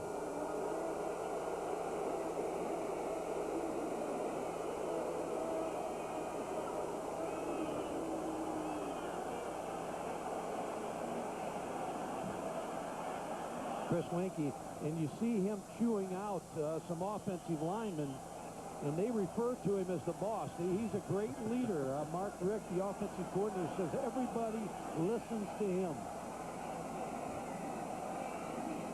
Winky with a second down, 32, dumps this one right over the middle. And there's Travis Minor.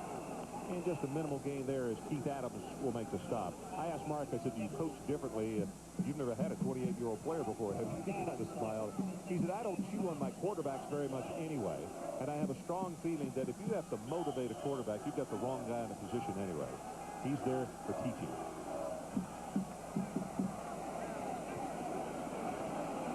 Well, pressure again. Got hit. Let's see if this ball is alive. Minor scrambles for it, and he will recover it. Still loose, and Clemson says they have the football. First down, Clemson. Clemson has all 3 of their timeouts left, Ron, so Solomon got to him. A big mistake by the FSU offense. Chris Wanke set up. The tackle gets beat over there. Holloman with a good hit. And Eason. And then Holloman makes the recovery. Boy, that was really close if his arm was going forward, wasn't it? Now Clemson's going to take a timeout. Huddle up with Tommy Bowden to come out here. They've got a couple plays here to try to get in this end zone. Nick Eason causes the turnover. Holloman makes the recovery. A couple of, well, actually, Eason, a sophomore out of Lyons, Georgia, and Holloman, a senior from Decatur. Adrian Karsten, what do you have for us? Ron, out on the internet once again this week, ESPN.com, keyword Ask Adrian. You can log on and ask about one of the great traditions in college football. Over my right shoulder in the far end zone, when Chief Osceola on Renegade comes out and throws that flaming spear into the 50-yard line. In this case, the Chief, Ron, is a junior from Austin, Texas. You can letter in running Renegade. You spend 1 year as an apprentice, then ride for 2 years. An outstanding young man, a great tradition. 11-year-old Gelding had 10 pounds of oats as a pregame meal. Well, here's Rod Gardner. Now he comes up big in big games. Pressure, and it is intercepted by Gibson. Derek Gibson with the pickoff, and guess who had the pressure? Darnell Dockett, number 45, was all over Dantzler. Mickey Andrews got to be hugging some folks on the sideline. Well, the first player, Jamal Reynolds, went up to Darnell Dockett and told him it's a good job by the young defensive lineman. Woodrow Dantzler sprinting to Dockett's side. Dockett makes the play. Well, that's big. Coach Andrews knows that he's got an awfully good one at number 45, and he's just putting on a show tonight as Dantzler looks around in amazement thinking, we had the opportunity to get back in this ball game and unable to do it. 3 seconds, down to 2, and it is halftime here at Doak Campbell Stadium.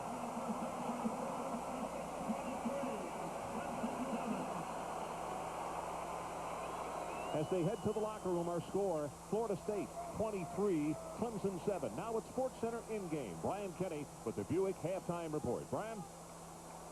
Ron, thank you very much. That's there, Florida State and Clemson, 23-7. Chris, Lee, and Kirk are waiting We're going to be talking about them. We're going to be talking about some wild games here today. You had Washington trailing 25-10 in the third against Arizona.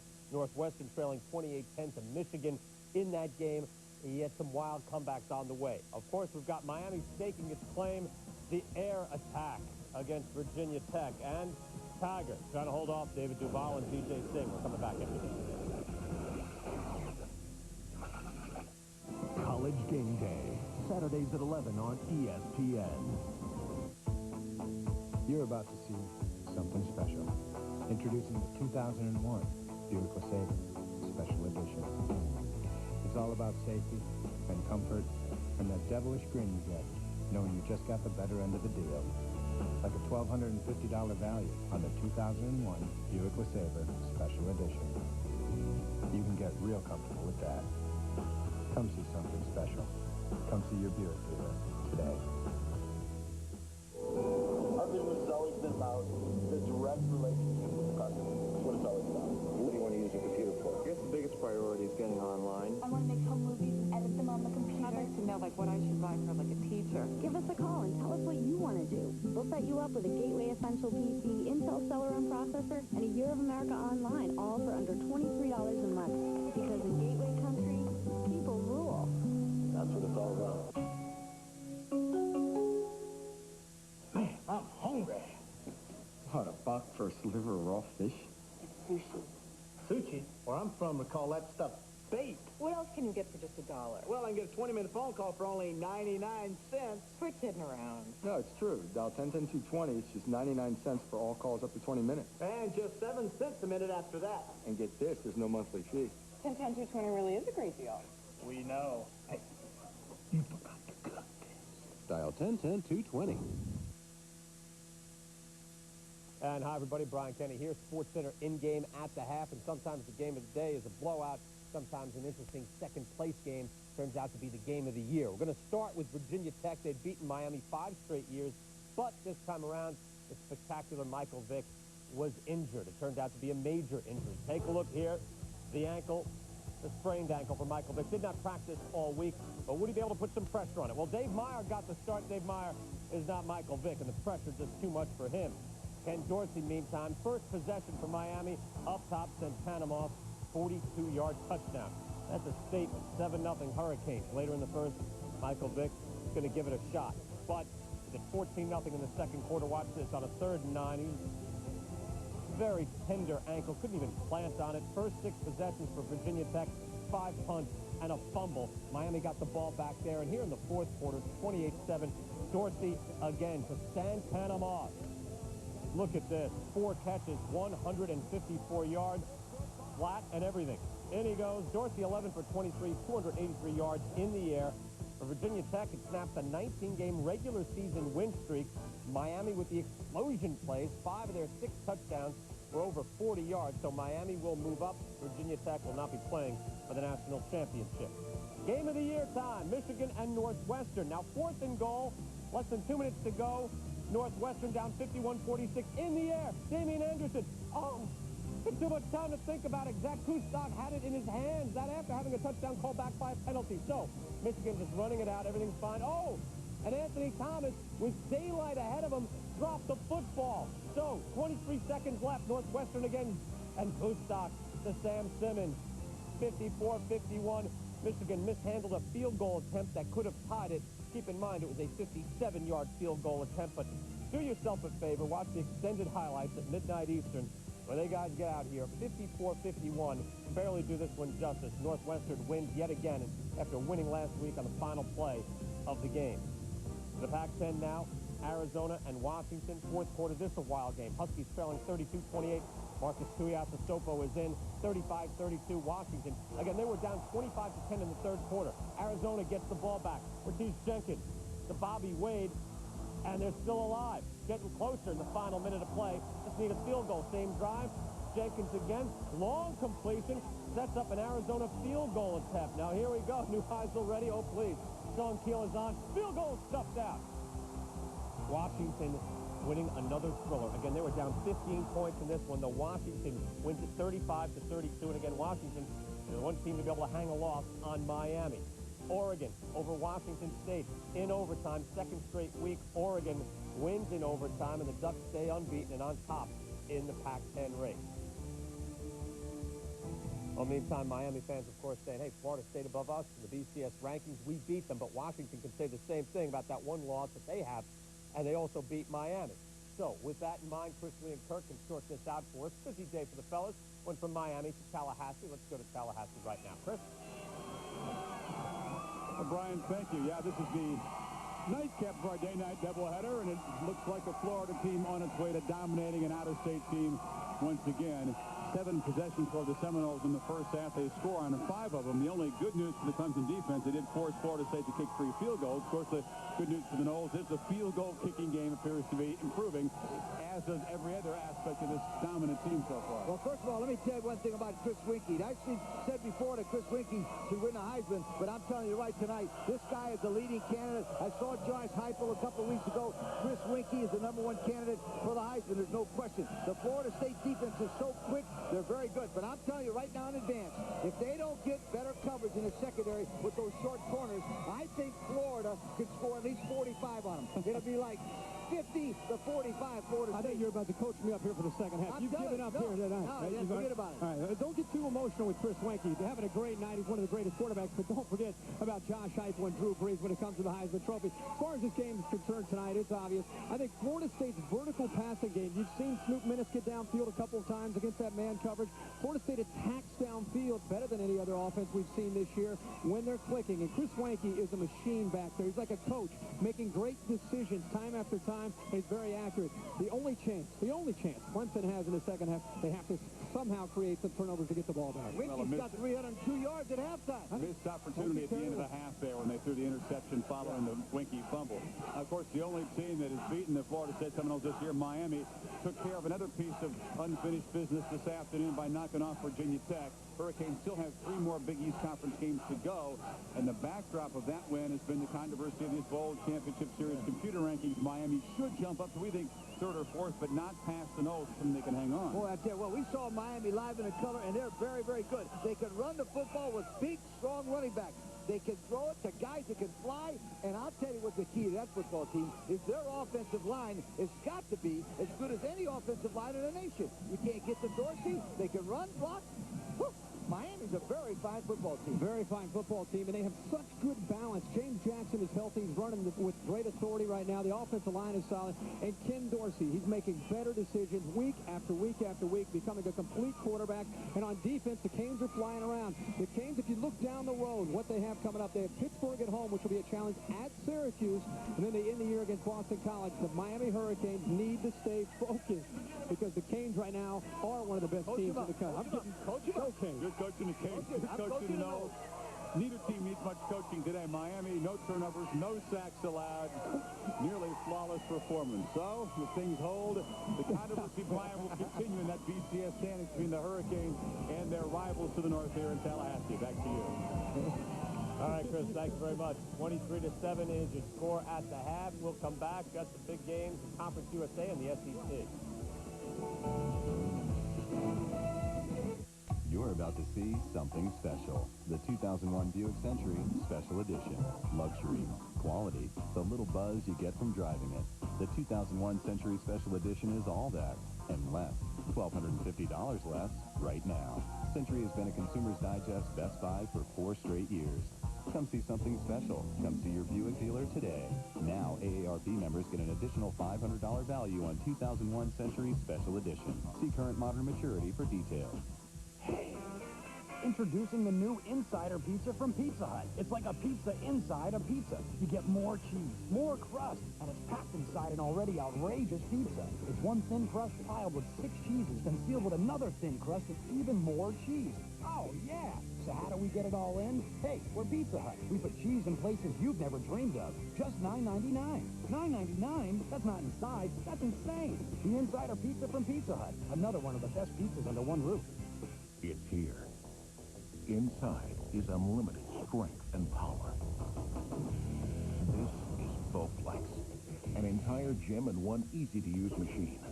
So powerful, It delivers over 60 health club quality exercises with up to 410 pounds of resistance, all in the convenience of your own home. For a free video and brochure, call or go online at BowFlexDirect.com. Bowflex. Who said change?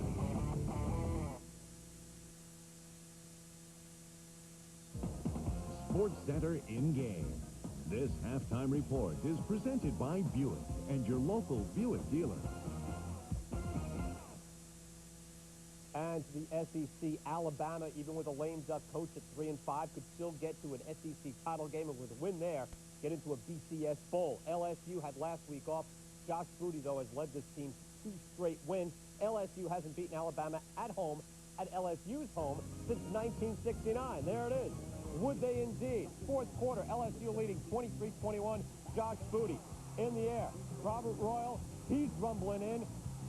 Booty 18 for 31 for 275 yards in the air. And Booty got a rough go of this so far in his career at LSU, is now poised and leads the win. LSU gets the win in their 6-3. Again, first win over Alabama and Baton Rouge since 1969. Florida big over Vanderbilt, 43-20. The Conference USA, Louisville, and the defending champion, Southern Mississippi. John Smith looking for the upset here. Jeff Kelly picks off Dwayne White. Dwayne White high-stepping in, 35-21. Louisville with the ball. Dave Ragone, keeper. He's into the end zone, and get this. In this game, 49-28. And Southern Miss giving up more points to Louisville than in its previous 6 games combined. The first Conference USA loss at home for Southern Miss. Louisville, an astounding score with 49 points. Iowa and Penn State go to the Big Ten. Paterno there, looking for a bowl bid in the all-time coaching record, but here in overtime, Rashard Casey, the pass through the hands and picks off in the second overtime. Iowa was just up by the field goal, so Penn State could have gotten just a field goal to tie it, send it to double overtime, or a touchdown to win it. It's not to be. 26-23 the final. Penn State will not go bowling. Ohio State over Michigan State, 27-13. That was the final there. At the half, Florida State leading Clemson 23-7. Trickeration there. Chris Wenke made this work. Marvin Minnis went 98. We're back right after this. When the 1,000 years are expired, Satan shall be loosed from his prison. Watch your step. Prepare for hell on earth. You know who I am. You're just afraid to believe it. Arnold Schwarzenegger. I want to know what's going on, and I want to know right now. End of days. See it this month on Stars, part of the Stars Encore Super Pack. Call now to order. Don't miss one of the biggest soccer games of the year. Brazil and Colombia will go head-to-head in a World Cup qualifying match. See it live only on Dish on Demand. It's Brazil versus Colombia.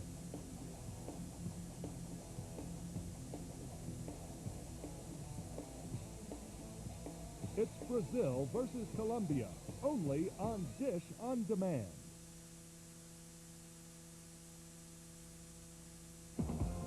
Welcome back to SportsCenter in-game. The Buick Halftime Report. We've been talking a lot about numbers 2 through 6. What about number 1? Sooners, an easy win over Baylor, 56-7. Oklahoma going to Texas A&M next week. Sooners are 0-4 all-time at College Station. A&M beat Oklahoma State. Nebraska, you see that big over Kansas, 56-17. Meantime, West Virginia, Don Nehlen announcing his retirement pending the end of the season. 21 years at West Virginia. He's 64 years old. He said, quote, "I thought it was time for me to get on down the pike." His players didn't see it coming. They were stunned. And Syracuse just beaten West Virginia in the final minute of that game. We'll take a break right here, but we have more coming up here. Sports Center in game. Let's take a look at Tiger Woods. We're at the half, 23-7.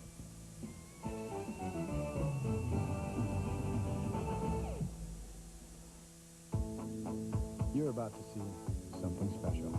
Introducing the 2001 Buick LeSabre Special Edition.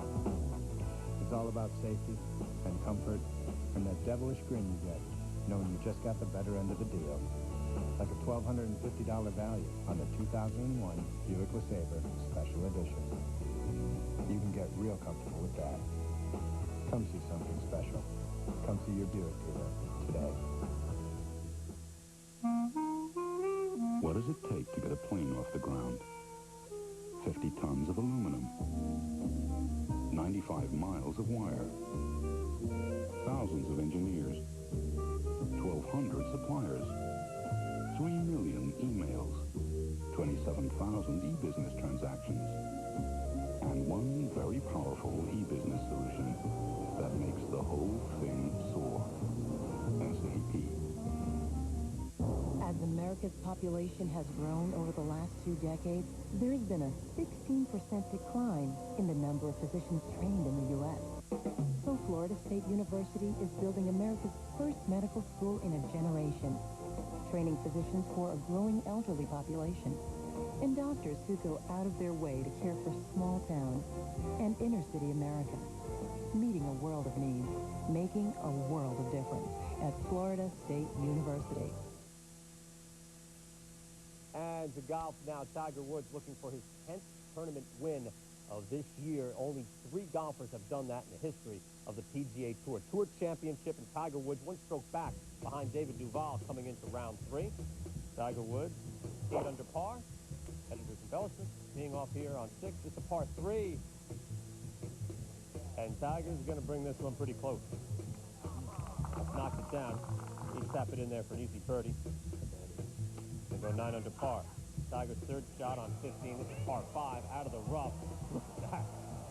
He'd tap it in for a birdie there and get to 11 under par. But a bogey on 17 would drop him back to 10 under par. And Vijay Singh is right there with him. Vijay Singh at 10 under par with a 65 on the day. David Duval, who was the leader coming into this with a 1-shot lead over Tiger Woods, shoots a 4 over par to drop back. Well, Florida State looking to win and win impressively. Father leading son. The second half is coming up. Florida State, Clemson. Enjoy it, everybody.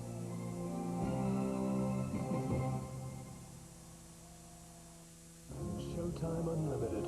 10 channels, 750 choices. What satellite television should be. A different movie every hour. A package that offers you movies, specials, championship boxing, kids programs, and more choice at a great price. The Showtime Unlimited package. It's why you love satellite TV. Part of Showtime Unlimited. Up to 10 channels for only $10.99 a month. Who was Andy Kaufman? I want to be the biggest star in the world. I'm not a comedian. Shut the hell up! All of you! Make one more sign up and down there and put your frickin' head in the soup! I don't do jokes. I don't even know what's funny. Here I come. Is there a secret to being funny? Jim Carrey, Man on the Moon. See it this month on Stars, part of the Stars Encore Super Pack. Call now to order. Okay, you're next. Yes, sir. Get your hands in it. Get your hands in it.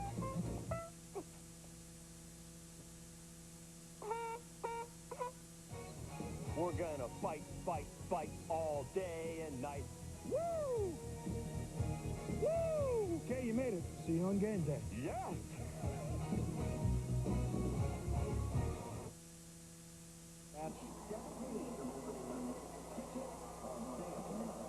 23-7, Florida State leads it as we head to the 3rd quarter, and the stats of the first half very telling. We mentioned that Florida State had 171 yards in the opening quarter, but Mike, look at this, 302 at halftime. In passing alone, 343. Yeah, they've dominated this game. The scoreboard is not indicative of how much they dominated this football game offensively in the first half. So, Dantzler, I have to wonder, and I was hoping to get to talk to Tommy before the second half started. Gutsy performance by him, but he's sitting down at halftime for that length of time. He looked as though he was limping a little bit more at the end of the quarter, didn't you? Yeah, and again, I think they have an open date next week, so they probably figure, you know, he'll have time to heal, but he's not able to run the football tonight. Now, he got gutsy performance, and he gained a couple yards running the football, but he's not the same quarterback. They just told me in my ear that we have both coaches here. Tommy, for you, first of all, gutsy performance by Dantzler. You're going to go with him in the second half, or his ankle stiffened up? We're going to see if we can get another series or two out of him, and if it stiffens up a little bit and can't move, we might go with the other guy. Okay, good luck to you. Bobby, one quick question for you. Yeah. Your son had a trick play for you right off the bat, and it looked as though you were right on top of it. Well, yeah, we told our coaches he's sneaky. You know, we understood he was sneaky to begin with. Yeah, it didn't surprise me that he tried to, and it was a good call because his boy is not any better back there than ours. Bobby, 343 yards in the first half of total offense. You have to be very pleased with the way things have gone for you. Yeah, we just need to get in that red zone and get 7 instead of 3 because they scare me. You know, the long play. The score they got, I think they hit a 44-yard and a 22-yard. Very pleased with the way things have gone for you. Yeah, we just need to get in that red zone and get 7 instead of 3 because they scare me. You know, the long play. The score they got, I think they hit a 44-yard and a 22-yard. Other than that, we've held them down pretty good. But again, I'm still scared of them. What about Minnis? Is he going to be able to play second? I checked in the dressing room, and nobody could give me the answer. He was with the doctors. Okay. So I'm not sure. I know you got to get back to work. Thanks so much for your time, Bobby. Thank you, buddy. Lazara has it teed and set to go, and there's a look at Minnis right there on the sideline. And it would appear that they checked him over and have retaped him. High kick going to come down to Cheney, 1 yard deep in the end zone. Gets by one tackler, crosses the 20, then runs into his own man, and is going to be bulldogged down at the 25 by Puskin. Adrian Carson, let's check with you. Ron, the answer to your question about Snoop Minnis comes from Jeff Bowden, yet another Bowden, who is the wide receiver coach for Florida State. Sprained right ankle, nothing serious. He says, quote, he's iffy. I don't want to play him if I don't have to. Those are words of Jeff Bowden. One other injury that may be significant, Ron, that's Brian Allen, who pulled a calf muscle in practice on Tuesday. Significant because he's the one who sets the defense, makes all the calls for the defense for Florida State. At 65%, if he can't go very long, Tommy Polly's going to have to take over there. Okay. Thanks, Adrian. Winky under duress again. Flag comes down, and that's going to be an incomplete pass, but it also would appear to be offensive holding as Holloman and Eason were having their own way. Ron, what Adrian's talking about is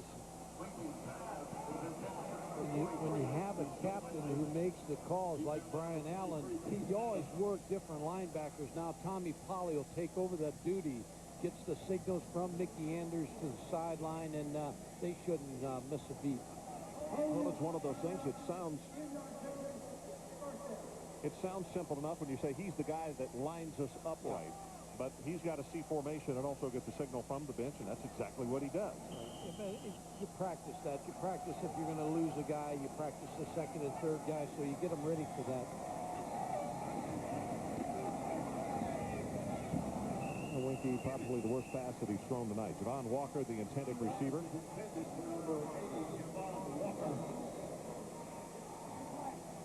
Needs 47 yards, Ron, again tonight for another record here at FSU. And they've had some pretty good quarterbacks here. Yep, they really have.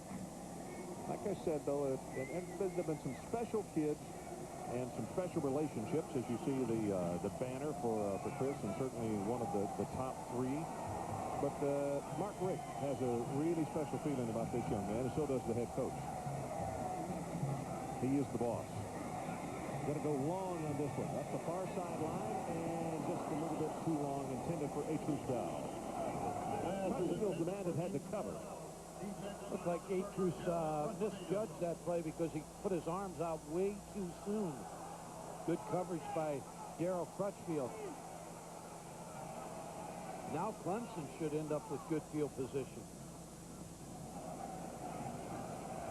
After the third down. Florida State, 5 plays, 20 yards or better in that first half. Yeah, they held to 2 last year, so Clemson has not done as well as they did the previous year. Now you lose Minnis as the big play receiver. Now you look at Antoine Bolden, number 4. Third down and 20. They need to take it all the way out to the 35-yard line, and Florida State's going to call a timeout. So we'll take the break with them. 14:27 left in the third quarter, and our score remains FSU 23-7. Want to start a family? Right now? I just got supplemental insurance. What's that? Aflac. Well, if we get sick, our health insurance won't cover things like lost pay or other expenses. And this does. What's it called? Aflac. I don't know. Aflac. Without it, no insurance is complete. Our first lesson this morning will be the sit and stay command. And say sit, stay, sit, stay, sit,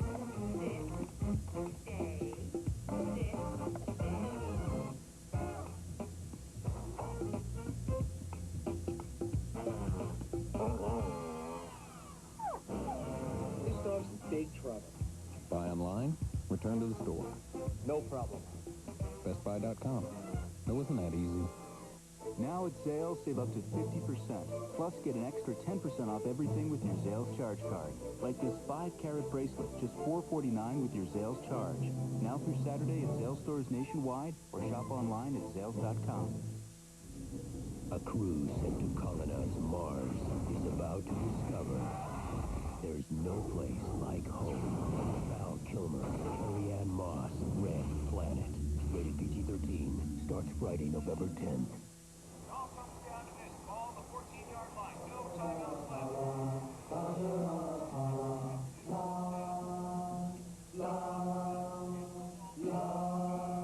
Tostitos? The exhilarating taste of new spicy quesadilla Tostitos chips.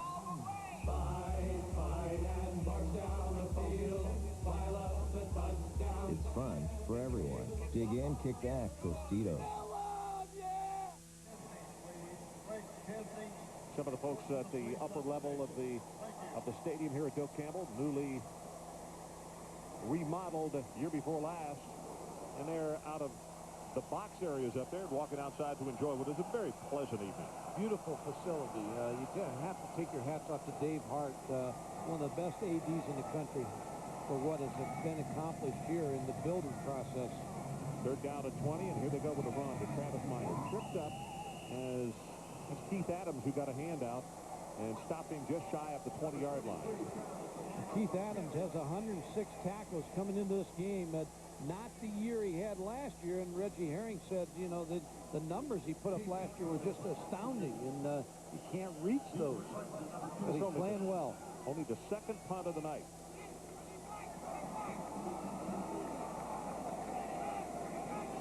Mance is the deep man as Papel waits for the snap. Moves one of those gunners from way out to inside to block. And Mance runs away from it. Touched dead by Florida State at the 43.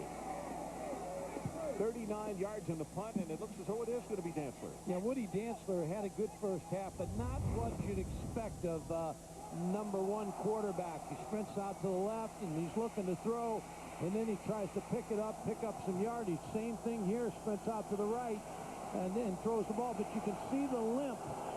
Now he fakes the draw play and runs the counter play, but just doesn't have it, the ability to run like he needs to. Quarterback draw. Ball is loose, and was he recovered for it? Went out of bounds? Yes, Florida State ball. Right in front of the Clemson bench, and Jennings made the recovery. David Warren made the hit. 99 with the pressure. And again, you sit in that locker room at halftime. Both these offenses have not come out. They both misfired here in their first series. See Warren knock it loose right there. And then Jennings, the big question was, did he get the ball under control before he went out of bounds? That's what Tommy Bowden was asking about. That's what you always teach your player, to come from behind and strip the football.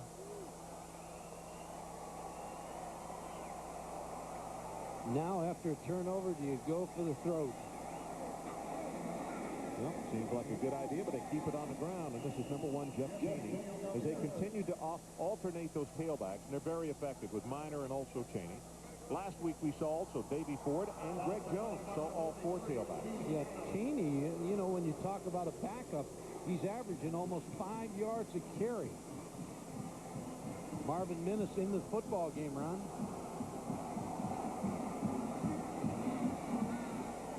Pretty big numbers. You see, how'd he get those? One of them is a record, 98 yards.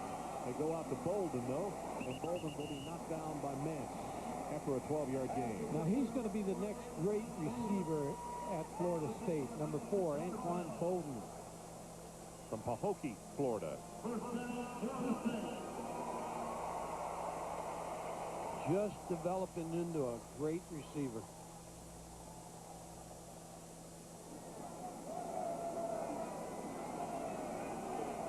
Menace earlier tonight with a 98-yard touchdown reception.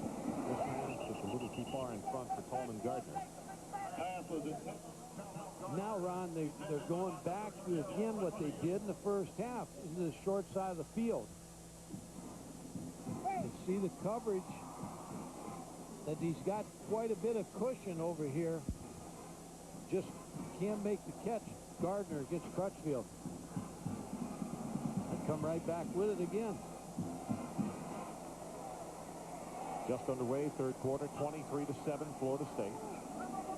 Lobs this one over the middle, and there's Joe Likely, the fullback. Caught that one, dropped a potential touchdown pass in the first half. Steve Adams made the stop on this one. Ron, you fake the sprint draw, and it looks like a run. Now watch the fullback now. He comes through, and the linebacker thinks he's going to block him. That's Rodney Thomas, number 41. He thinks he's going to block him. All of a sudden, he swerves by him, and he becomes a pass receiver. Nice little change-up for FSU. That catch right there was twice as tough as the first one. But he had the opportunity to score, yeah. Here's Cheney. Finally slowed down by Keith Adams. Cheney, the ball carrier. Initial stop by number 48, Braxton Williams.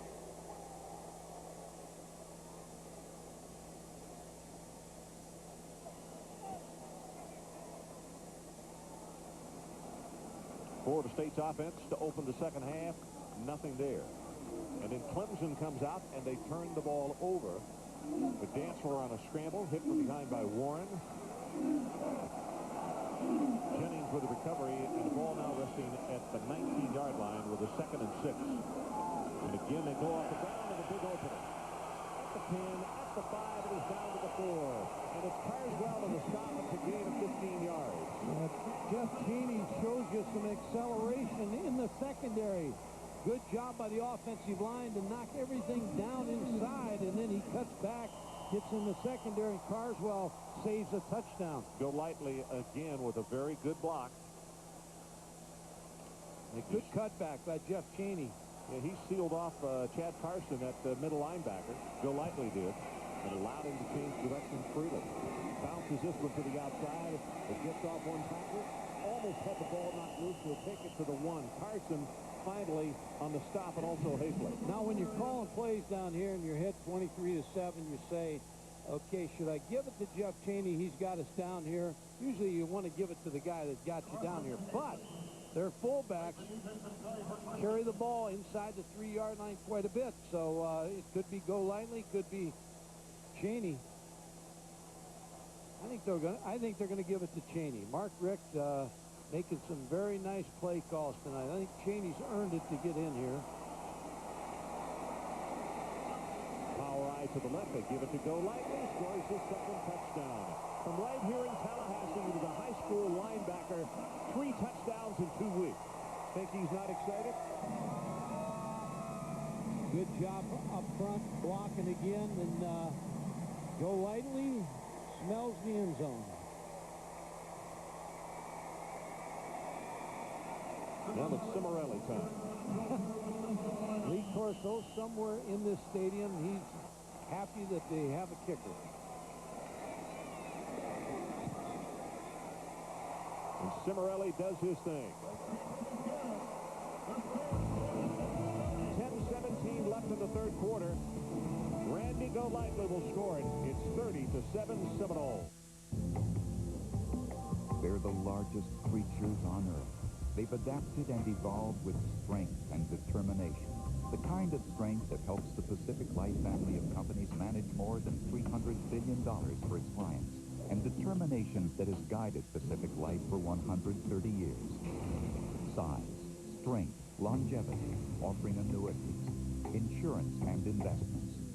Use the power of Pacific Life. go back to sleep. Morning. Morning. Where is she? Your mom will be here in a minute. Hi, sweetie. Hi, sweetheart. Hi. At McDonald's, we make breakfast hot, fresh, right to order. See you on your way to work or on your way home. These are turbulent times in business. You're managing all kinds of risk, exposure, asset volatility, performance erosion, market turmoil, the unexpected. Inhale, exhale. At Zurich Financial Services Group, we create innovative solutions for insurance, financial protection, and asset management. Your aspirations, our passion.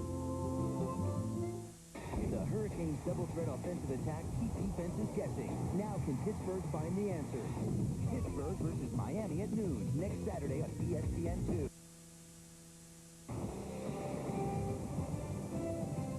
ESPN's presentation of primetime college football is brought to you by Tostitos. Dig in, kick back, stay all season. Welcome back to Seminole Country. Bill Campbell Stadium, Tallahassee, Florida. Total yards right now. Florida State has now tripled Clemson in yardage. The Tigers with 132, 396 for the Seminoles. Munyon, you have to put a star by his name tonight. You do. Put on ESPN lineup for next Saturday. College game day at 11 Eastern. Then at 4 p.m., Ohio State takes on Illinois, followed by our primetime game. Mike, Adrian, and I will be down on the Flames. Georgia taking on the Auburn Tigers. Over on ESPN2 at noon, Pittsburgh and Miami. Colorado State versus Air Force at 6. And LSU at Ole Miss is the 9 o'clock game. On the shotgun, it's a quarterback draw, hit from behind, and just engulfed by Kevin Emanuel.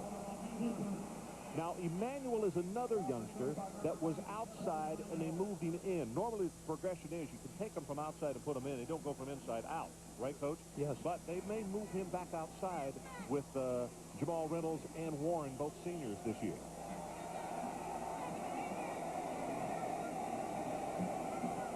Brian Allen, number 55, creeping up at the line of scrimmage. Will he stay at home or will he blitz? He's going to come off of it. Dantzler throws this one well away. And, of course, the crowd wants intentional grounding, but Dantzler was right. He threw it beyond the line of scrimmage. That is a legal play. Tommy Polley, one of the best linebackers in the country, chasing down Woodrow Dantzler. You're looking at Willie Simmons, number 7 on the sideline, redshirt freshman out of Quincy, Florida. In fact, Florida State has had a number of players from his school, from his hometown. And he's thrown 7 touchdown passes this year, so very accurate. Dantzler, and he's well off the mark on that. Gardner has been a non-entity tonight. You can see he's frustrated. You can see him sling his arms. One big catch, but I think we're only a series away, or 2 series away from seeing Willie Simmons. Semaney, the senior out of Moore, South Carolina, about to kick it away to Nick Maddox. 6th punt of the night by Clemson.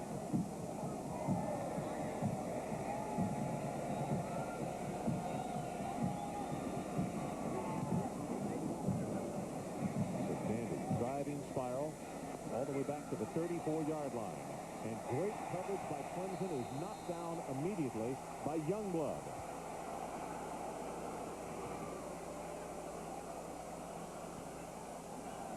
Ron, I heard Lee Corso in the pregame said he thought that Florida State would score and try to get as many points as they can tonight because of the computer rankings. And I agree with him. I think that doesn't matter who's on that sideline. 47 yards in that punt, -2 on the return. That's what under the system, that's what it's turned it into, Mike. Jared Moore, the senior out of Panama City, out over the football. Winky from the shotgun. And you see the blitz right up the middle. They hand it off on the running play. Good call. Here's Minor loose. the 50 and runs over the defensive back, Crutchfield, on the Clemson side of the 50-yard line. That's a 22-yard run. Ron, when you blitz like this, the free safety's got to be up close enough, and he can't take a bad angle to make this tackle. Number 9, Robert Carswell, you're going to see him come up right here. He has to have a better angle and make that play because he's the center fielder. You don't want Travis Minor to get outside. And Trav, 6'1", 190 pounds. What you can see as he hit Crutchfield, he just doubled him back. He runs larger than he is, actually. Very strong young man. He's swinging out a Bruce Bell. Hurdles the man. And actually almost got Williams, who will wind up making the tackle. I think Florida State's a better offense this year than they were last year. And they had a great player, Peter Warwick. But the ball, you know, you tried to get the ball to Peter Warwick. This year, they spread it out now. There's no Peter Warwick on this football field, but they have a lot of good receivers, and Chris Winkie just sprays it all over the place. Well, you got a lot more happy people. Yeah, more dangerous this year than they were last year. How many times have you seen that in your life, Mike, where a starless team... Correction, make that a block in the back offense. And this is not a starless team, but it is a team that doesn't have a guy like Pete on the outside. It's got 8 very good wide receivers. I agree with you, and I think their star is Chris Winkie. Yeah.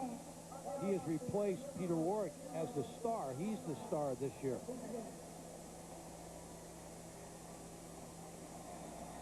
Mike talked about in the first half that they call him the boss.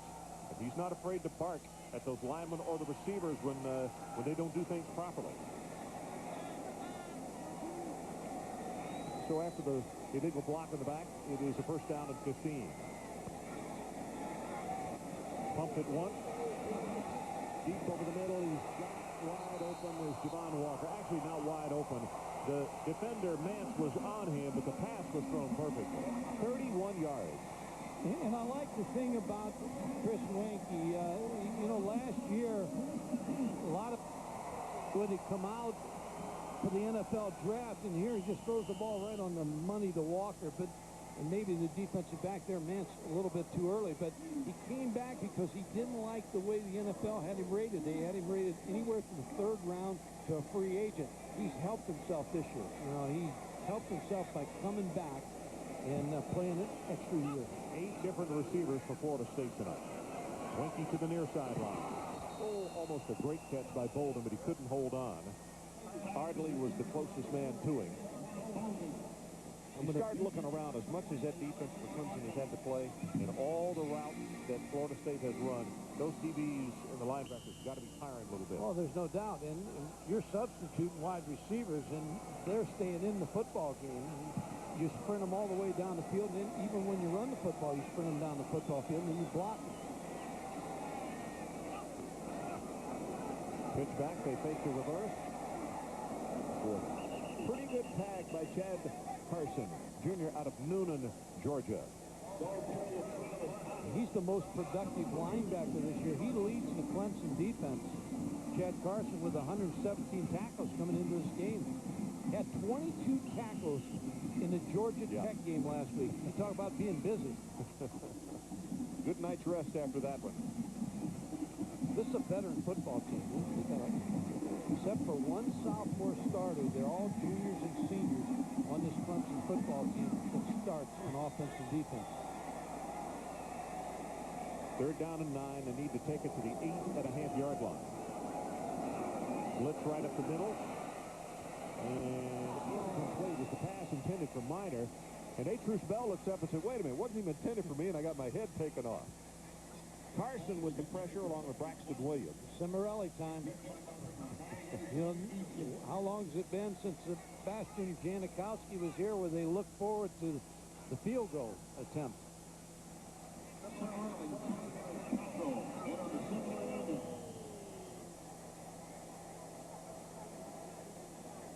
Looks like it's going to be a 35-yard attempt as they're going to place it down at the 25. Got plenty of distance, and I'll tell you what, this kid's automatic.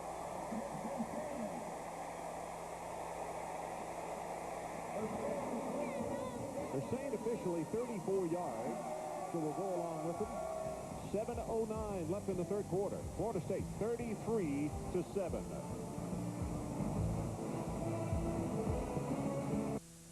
want some Java mine? I want some hot chocolate and some pecan pie. Start talking. I can really go for some onion rings. You're sending me into an Indian casino dress like a cowboy. Is that or a ballerina? Ben Affleck, Gary Sinise, Charlize Theron. Wow. Reindeer games.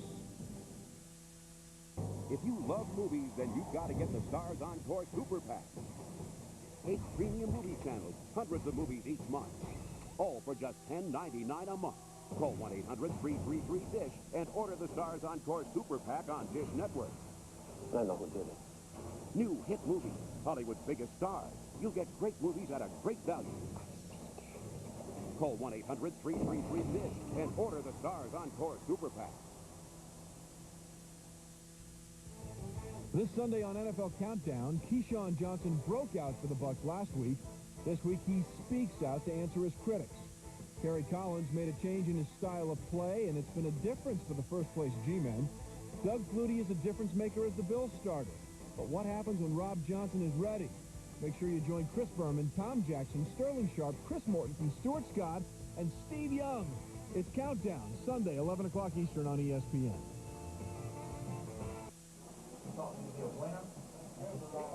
Everything I did, both on and off the field.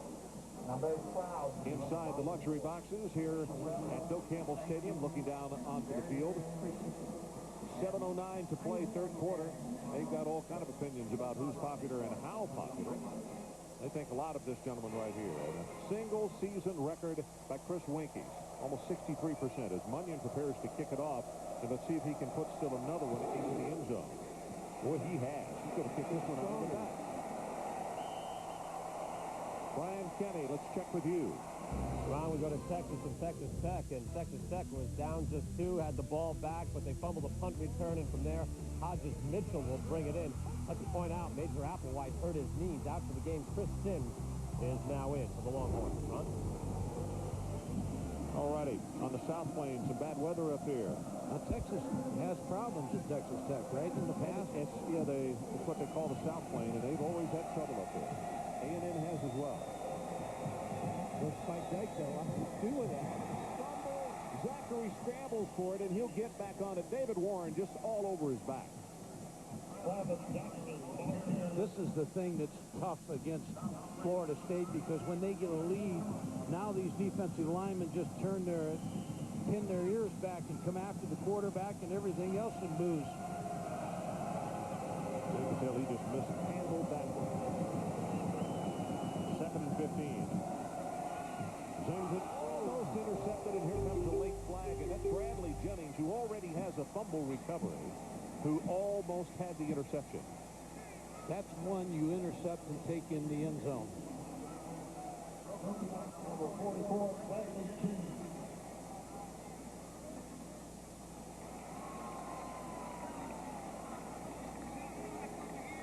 Bradley Jennings, number 44, is going to come right into the screen with a perfect interception attempt. Jackie Robinson was the receiver, but he couldn't hold on to it. Hit him in a bad spot, his hand. That's why Bradley's not a receiver. 6:32. 6:32 left, third quarter. 33-7, Florida State on top if you just joined us.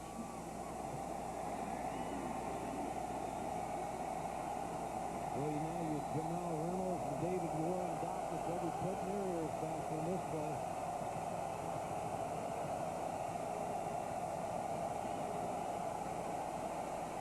Going to go on top down the far sideline, and it is caught as a flag goes down. This is Gardner. Jukes his man at the 20, and he's going to take it. 10-5, touchdown Clemson, 85 yards. That could go either way on this interference call. He was out there battling with Cleavon Thomas.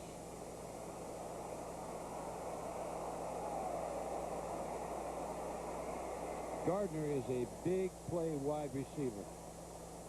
He's a big fella, too, at 6'3", 215.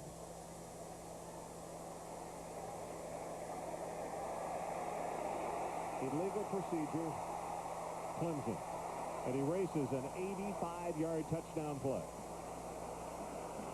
Ronnie holds 12 Clemson receiving records, talking about Gardner.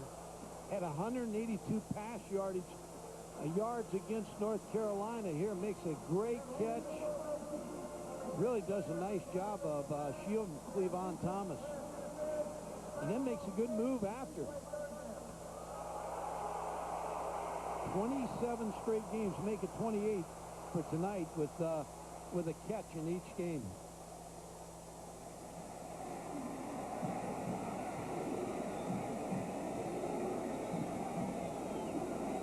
Oh, they needed that badly. 3rd down and 15.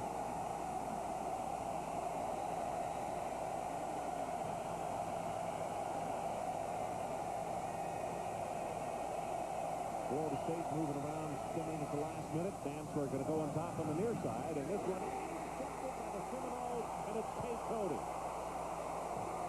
Well, we saw him with an interception last week against North Carolina State.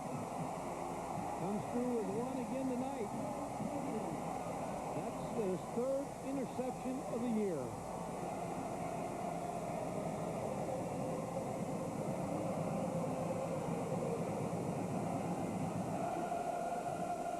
Tate Cody's in great shape on Kevin Youngblood. Youngblood got turned completely around, didn't he?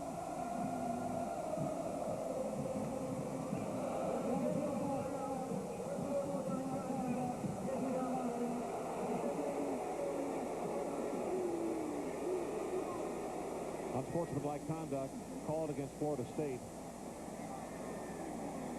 after the play, so 15 yards stepped off back to the 36. This gives Chris Winkie a chance to get some more yards. The way things have been going tonight. Under center this time, pressure on Winkie. Pass incomplete. Bolden just a little bit behind him. Good pressure on Chris Winkie by Vaughn, number 56. Pretty good numbers, around 22 out of 34. Nearing the 400-yard mark. Here's the pressure by number 56, Vaughn, who's a freshman. Takes a whack at Chris. Adrian had mentioned back in the first half that he decided to put that pad back on his foot, but he does not appear to be nearly as encumbered this week as he was last week. Do you think? No. And I talked to Adrian, who you guys saw practice, and he said he practiced a little bit more this week than he has in the past. Well, it's the first Tuesday he's worked as Cheney carries the ball. First Tuesday he's worked since back before the Miami game.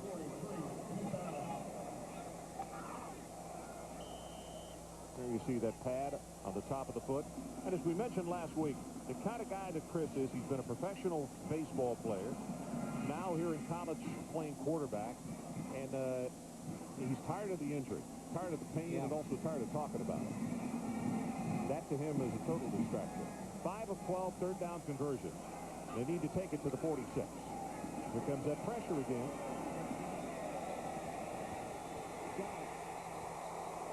Bruce Bell. See, that's what they do best. Now, 2 defensive backs, and Atruce Bell just goes high and makes the catch. Now, you're not supposed to be able to do this, but Hafley and Ardley, number 28 and 40. But Atruce Bell just goes high for the football. Now, you tell your defensive backs and your receivers go at the highest point you can get that football. You see the adjustment on the ball, Mike. And Atruce Bell did that.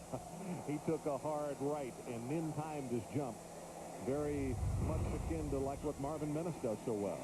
Play action again from the I formation right over the middle. Javon Walker, and it's 1st and goal. Florida State inside the 5. It's good for 19 yards. Well, I said earlier that Florida State, when they looked at the tape of last week's ball game, and Georgia Tech got 450 yards in the air, they knew they were going to have their opportunities, and they hit the post again, and Javon Walker has really had a nice evening. Yeah, he really has, and as we mentioned earlier, 8 different receivers that they've thrown to.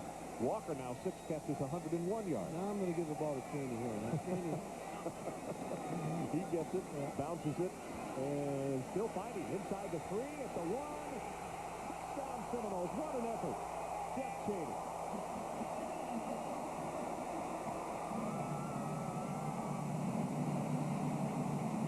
You see big Sharon Dorsey, 6'7", 325 pounds coming off. He's the right tackle. And he's saying, all right, that's a lot of fun. That's what we work for up front. Cimarelli time. Knocks it home. They are hitting on all cylinders on every stage of the football game. Scary. Last week as well. Last week on the road. And Tommy said when we had our conversation with him that he said the fact that North Carolina State came into our place and we had to struggle to beat them by a touchdown. And I watched what my dad's team did on the road at NC State. But Jeff Cheney, the senior tailback, who's had some nice runs tonight, he just keeps his legs moving and keeps pumping those feet and gets in the end zone. That's a really good second effort. Cheney now 7 carries, 45 yards, and a touchdown. Now, Ron, you know what it is? What time it is? Munyon time. Munyon time, that's right. We go from Cimarelli to Munyon. Munyon's going to knock this ball out of the end zone, and Clemson's going to start on the 20 again. When you have a good kicking game, you put so much pressure on the other team. You get some kickers that can punt, kick, kick off, place kick.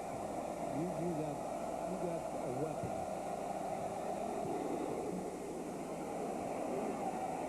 This one 5 yards deep into the end zone. It's going to be returned by Vance. Vance gets hit with a head-high tackle by Michael Boulware, second special teams tackle that he has made. College basketball gets underway next Thursday on ESPN2. It's the Coaches versus Cancer Icon Classic from Madison Square Garden. 6th-ranked Kansas will meet number 19 UCLA at 6:30, followed by 12th-ranked Kentucky meeting St. John. For more, log on to ESPN.com.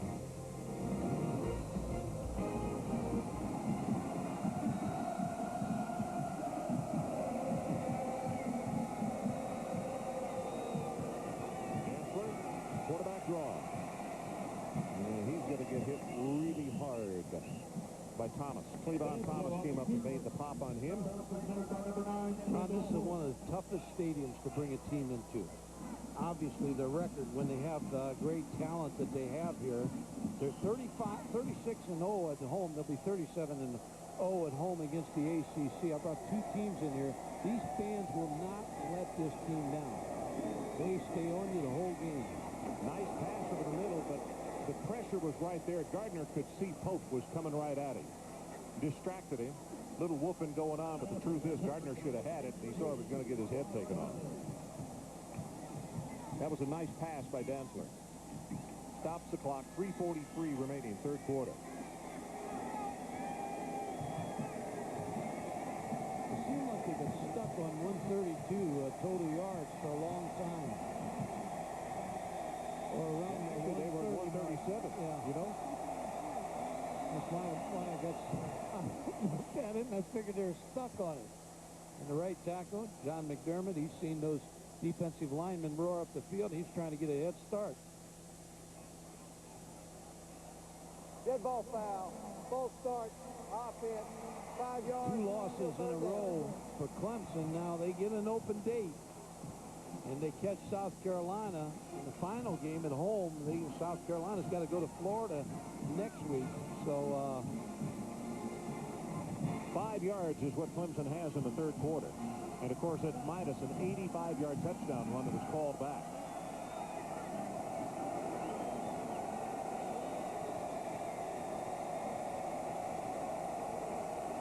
Third and 10.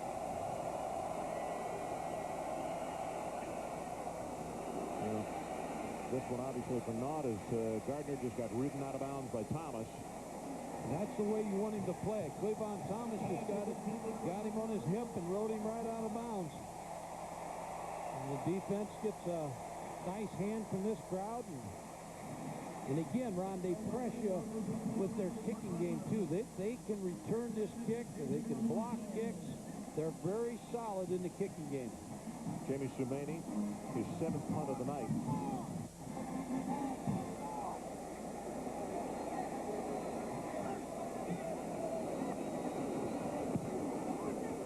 High driving spiral.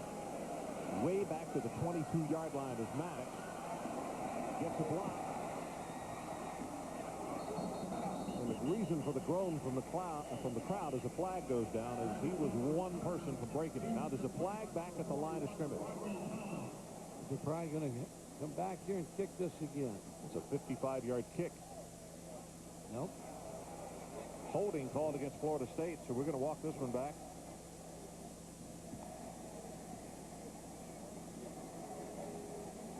Now they got called for that 2 times last week against NC State.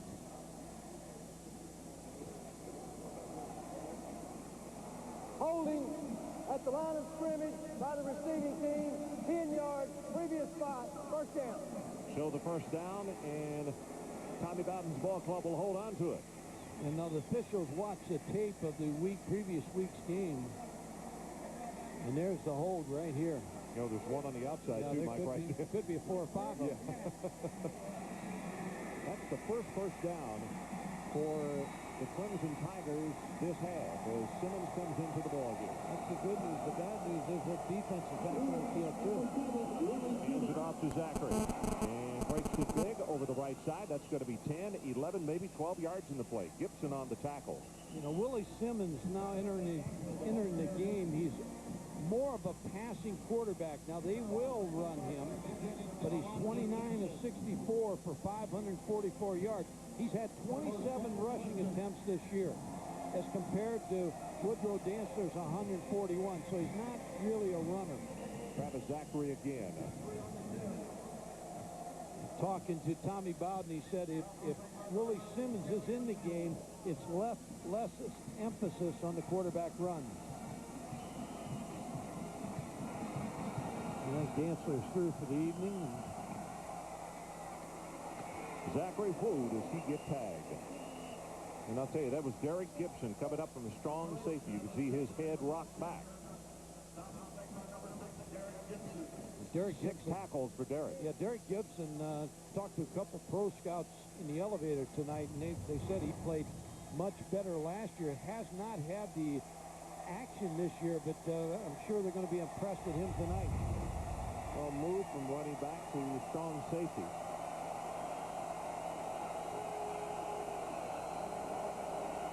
Third down and 3. Fakes the run, going to take it the other direction, but a nice job of staying at home. It's Tommy Pauly who will grab him and sling him back. The ball comes loose. The officials have ruled that the play was dead. I know the Butkus Award people are here tonight. They got the trophy here tonight. Tommy Pauly, a very good linebacker. Injured in last year's Virginia Tech game. Yeah, right there. Got them all the awards. I assume they mean B. Bowden. Bed. Good look at Tommy. We talked last week, one of the tallest linebackers they've ever had. Pressure from the backside. He's going to be sacked. 27, Tay Cody already has an interception, and now giving the sack as well, as the flag is down at the 43.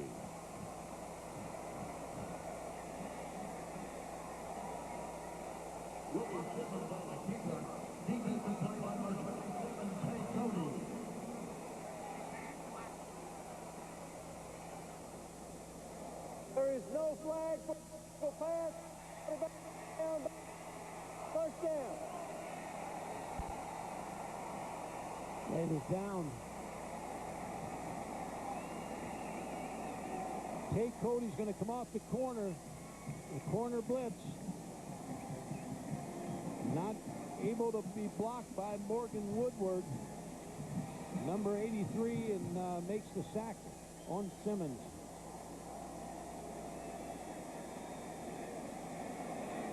Mickey Andrews very happy on that sideline, and for good reason. He's winking. Play action on first down. He's going to go on top on this one. Going big. And incomplete. Menace the intended receiver, and that was Mance with him step for step. Adrian Karsten, what do you have for us? I have the Butkus Award you gentlemen were just talking about. Unique situation because we have 3 of the 11 semifinalists playing in this game tonight, although not all healthy. Keith Adams, of course, for Clemson, Brian Allen, and Thomas Polly for Florida State. Sucker weighs as much as Dick did, I gotta tell you, to be honest with you. Okay. The Butkus Award on the sideline, as you take a look at Keith Adams, one of the gentlemen nominated. Pumped it right over the middle. A.T. Spell, ball is loose. Touchback. Bodrick got on the football. And Bobby Bowden looking on, saying that was a strange sequence there with 65 seconds left in the third quarter. Chris Wanke with a pump fake, then hits A. Spell on the post. He's wide open. Brian Mance with the hit. Cross up the football. And Tommy knows he's fortunate. He got a good spot on that one right there because the impetus of the player took it into the end zone. Notice it's just doggone close. They could have had it at the 1-foot line as well. Bodrick with the recovery. Stillville scrimmage from their own 20.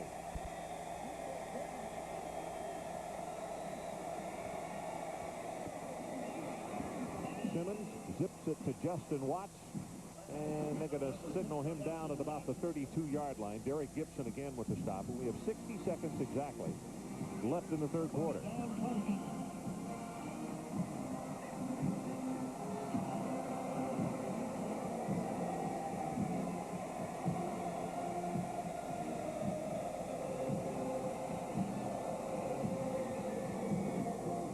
This one almost picked off by Brian Allen. Youngblood, when he tipped the ball, almost kept it alive for Brian Allen. Are you surprised that, having talked to Mickey Andrews about Brian Allen, how much he's played tonight? Tremendously so, because normally a calf muscle, when you get a pulled muscle in the calf, it's like constantly having a cramp in your leg. But you look at those eyes. I don't. You'd have to fight him to keep him off the field. Mickey's a former player, but I don't think he rushed to do that. Willie Simmons, nice pass right over the middle. Rod Gardner on the receiving end. I'm impressed with Gardner. I think he's as good a receiver as we've seen this year. 6'3", so he's a pretty good target.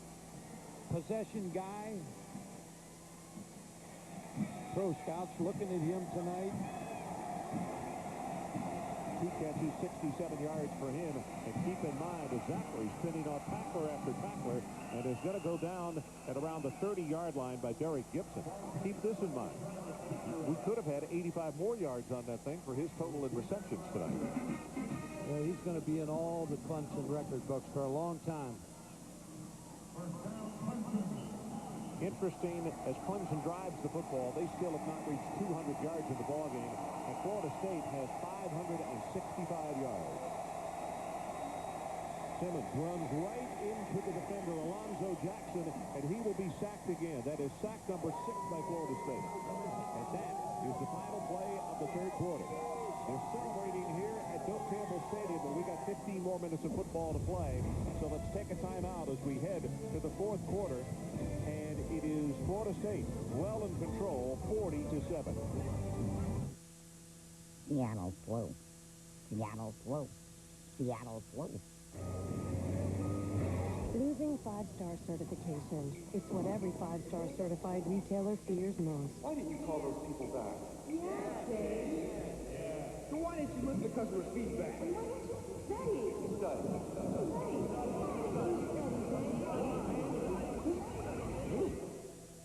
How's it going, Dave? I'm okay. 5-star. With mandatory annual audits, only our best stay certified. It's better. We'll prove it. Hurry into Sonic for a one-of-a-kind special you just can't get anywhere else. Try an extra-long coney covered with thick, meaty chili and lots of cheddar cheese, together with those hot, crispy tater tots you love. Right now at a special low price. Want to make your customers feel like one in a jillion? let us help. With a Jillian, you can treat every customer like your most important customer, all on the way. Isn't your business worth a Jillian? There's always a combination of taking your knowledge and applying it. For example, I know who the shooter is. I know what he does, what he thinks, under stress, how he'll act, what's his favorite thing to do, what's his least favorite thing to do. And I got most of my rebounds before he took the shot. Knowledge is the edge. Call your advisor for Invesco Funds about the technology fund. You should know what Invesco knows. Oh, that's weird. I think it's closed. What's going on? It's closed. Seems to be the problem. Closed. Amazon.com changed the way people shop. Weird. That is weird. HP technology makes it happen.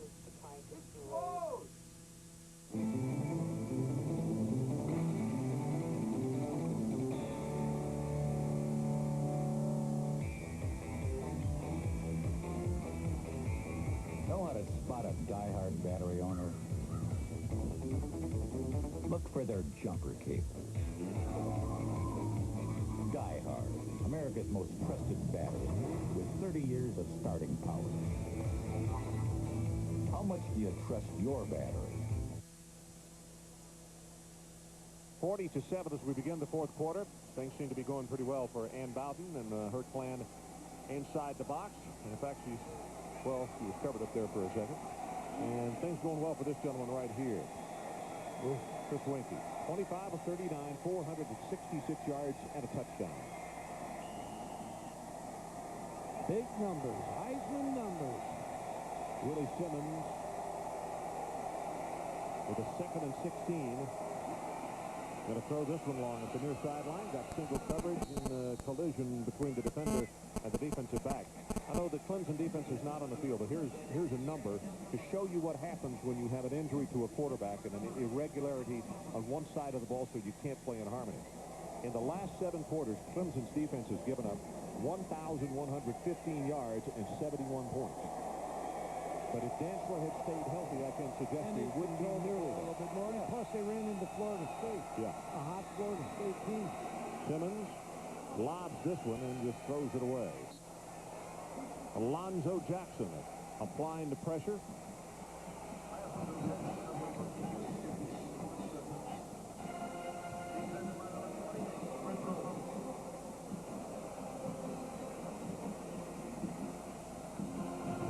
This open date's going to come at a good time for this team. They need to regroup and use that open date wisely to prepare for South Carolina. Jermaine's been a busy guy tonight. They're expecting a fake run. They have nobody back. Figure he'll stick it in the end zone. Booms it very high, and I don't know if this one's going to make the end zone or not. The Gunners are right there, and it takes a big Clemson bounce, and they'll touch it dead inside the 10. That's what a fake will do for you. Now it's time for the viewers to go online and help us select tonight's player of the game. Here's the list of nominees. Woody Dantzler, Travis Zachary, Robert Carswell, all for Clemson. Or Chris Winkie, Travis Minor, or Marvin Menace for Florida State. Can I vote? Well, of course you can. You have family on the crew. Who'd you circle? I was looking away. He's still in the game. Takes it to Travis Minor. Trying to get by. And a ball that's almost picked off. Bolden had it, and then had it knocked loose. And Crutchfield was right there.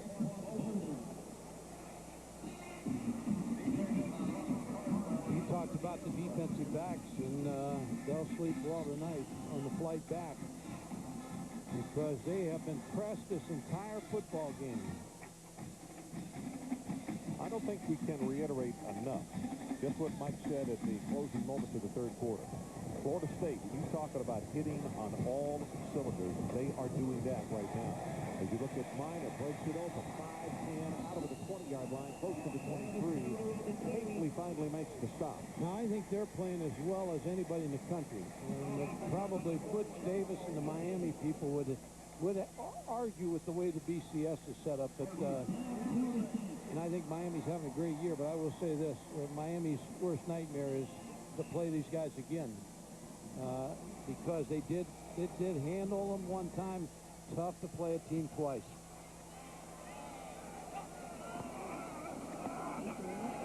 Here comes Minor. Crosses the 30, 35, out to the 40-yard line, and he got tripped up just as he crossed the 40. That's Crutchfield who got a hand on it. Jared Moon, number 54, the center, with a really good block. Well, you talk about big plays. We said that Clemson held Florida State to only 2 plays over 20 yards last year. Tonight, 10. And the biggest one was Chris Winkie to Marvin Minnis and its short yard, the 2 tight end offense when they were backed up on their own 5-yard line for a touchdown. They got just over 13 minutes to play, and they already got 600 yards. Winkie hit from behind as he delivers it. That one's just going to go to empty field. Terry Bryant with the pressure. You saw the glare. Donald Heben is in the ballgame. He's the reserve tackle. And the quarterback didn't need to say much, but I'm sure the inference was, hey, Donald, I'd like to stay healthy. Yeah, don't Ole block him out there. Block him. Minor, 13 carries, 102 yards for him. So that record will I got a chance to get bigger. to 500 yards. Block him.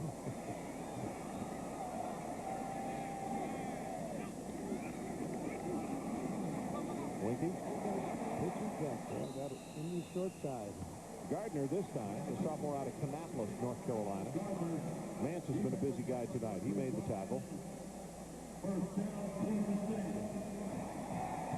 The other team, Ron, that I think is playing well is Oklahoma, of course. Throw in there Miami.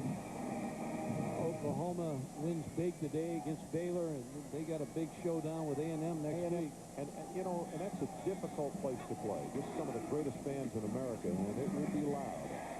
And Chaney's coming to the ball game, and he will take it for a gain of 5, maybe 6 yards. Bodrick on the tackle. And the other thing that you have to keep in mind as we get to this time of year, not only is A&M a difficult place to play, you know, what if you get a little weather? Because Oklahoma does really live and die with a pass.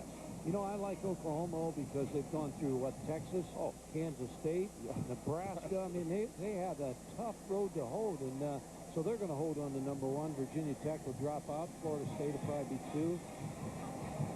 Virginia Tech will be probably 6 this week.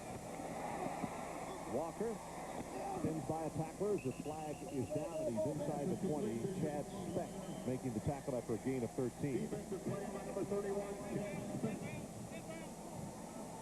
Well, this is their offense. Their offense this year is throwing the football. And we've got 40 on the board, and as you said, Ron, the system that we have now,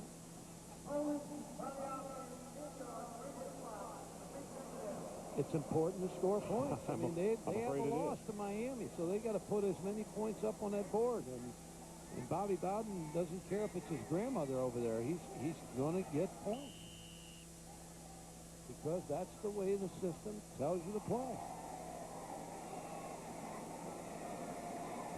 Dan was over there. He'd still be throwing the ball. 2nd and 14, Winkie. They try to set up the screen, and they do have it. And this is Chaney. Blockers everywhere. Don't slow down now. 10, 5, touchdown, 42 yards. That was how you draw up the screen for a touchdown. And Reggie Herring, there's just nothing he can do tonight. Let's look at this. 7 plays, 92 yards. They have a 98-yard touchdown pass tonight. I mean, they've fired every gun that they have in their arsenal. Yeah, Chris Winkie is going to have one of those nights where statistically you're going to think in the morning when you read the paper it's a mistake. How about Northwestern? Big win again. Huge as they knock off Michigan. Into the Outback Bowl or the Citrus Bowl or one of the bowls, Northwestern. Cimarelli time, and he does it the way he's done it now for 2 weeks. Knocks it home, he's perfect. Winkie, what a simply sensational night.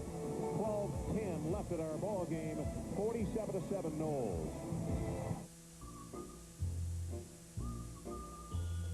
There's a little town where people work just once a week. And all the locals know your name. Hey, Steve. Senior, as usual. You know it. This town's called NFL.com, and you can be there with the new Smart Visa cards with remarkable chip technology. Because with Visa, you can buy anything from NFL.com, where they don't take American Express, not even Blue.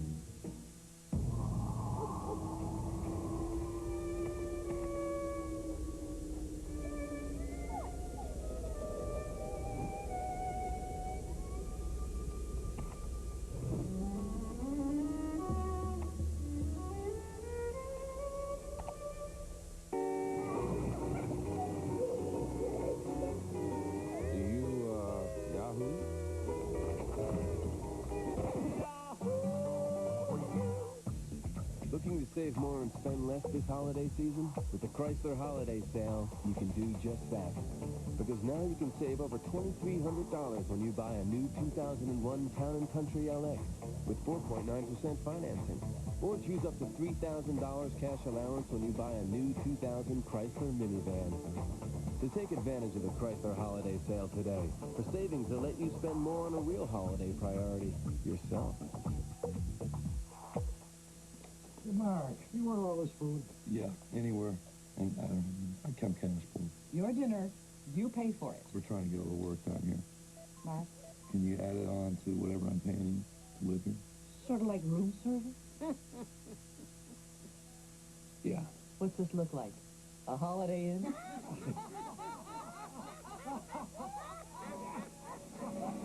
You want room service? You got it. Holiday Inn gives you more, and more is better. Well, outside the stadium, some folks have started tailgating already, with thinking that the 47-7 that is well in hand, and it is. And other folks sitting and enjoying a cool adult beverage on top of the stadium, and in the nice weather. Trying to build a relationship right there. Munyon to kick it off. Mance is one of the deep guys, along with Jackie Robinson. And this one's returnable from the goal line. Mance. Munyon's tired. Sends off the tackler to 23 and will go down at the 30-yard line. Kicked off too many times. Adrian Karsten, what do you have for us? We have another question on the Ask Adrian website from Brian in Miami. What in the world did Chris, Kirk, and Coach do while the game was on? Well, Chris is talking to the cops back here. Don't ask me why. Carlson's got cops surrounding him. Don't ask me why. Maybe because the transistor batteries are being thrown. And Kirk, well, he's talking to people signing autographs while I'm working. In other words, they're not doing anything. I think they know the verdict on this one as well. We got some numbers on Winky that we'll give you in just a second. Got that pass complete. That place should be down. His knee was on the ground when he caught the pass from Willie Simmons. Kirk with the autograph seekers. Winky tonight, 27 of 43, 521 yards. That is the second highest career game for him. And 2 touchdowns tonight. And in fact, we understand he only needs 15 yards to break his own personal best. Quarterback sneak for Simmons.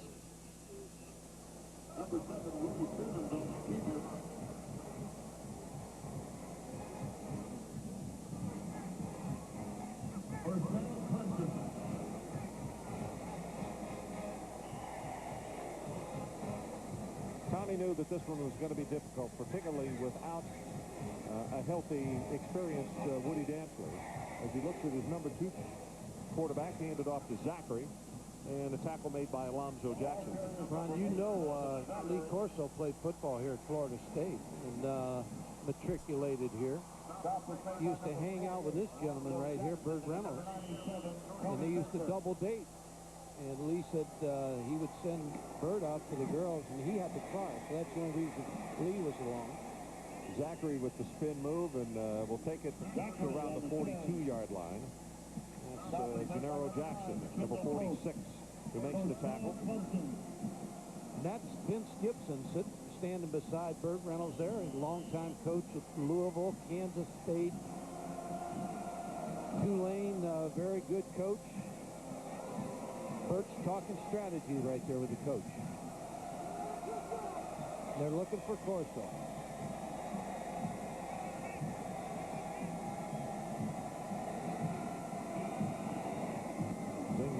incomplete. Got it to the Justin Watts. Pass is complete. Bradley Jennings, gain of 13.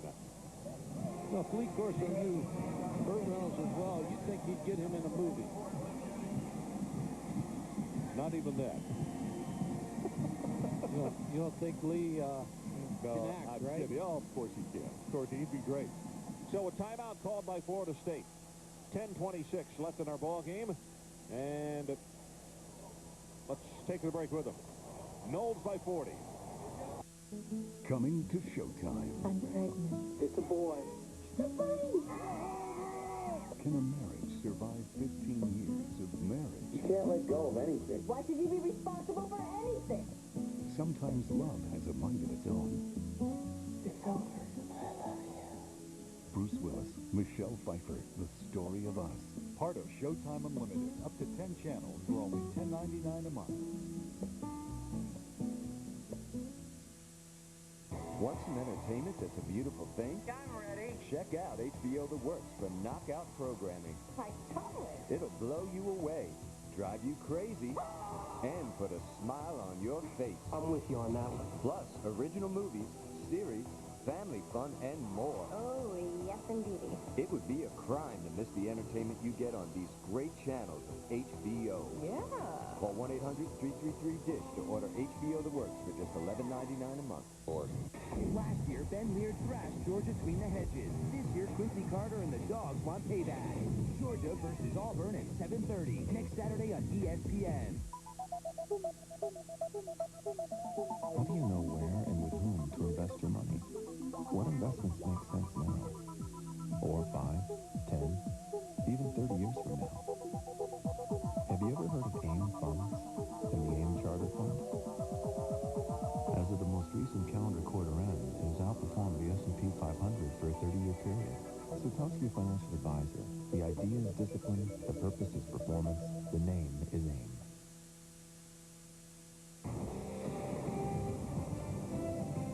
ESPN's presentation of primetime college football is brought to you by Chrysler. We're reinventing the passion for driving. And by Holiday Inn, who gives you more, and more is better. And we're back with 10:26 left in our ball game, and Florida State with a commanding 47-7 lead in Bowden Bowl 2. And been a tough one for Tommy tonight, particularly for this young man, Woodrow Dantzler. Woody played in the first half, some of the second half, but the injured ankle just slowed him down too much against a tremendously fast and intimidating Florida State defense.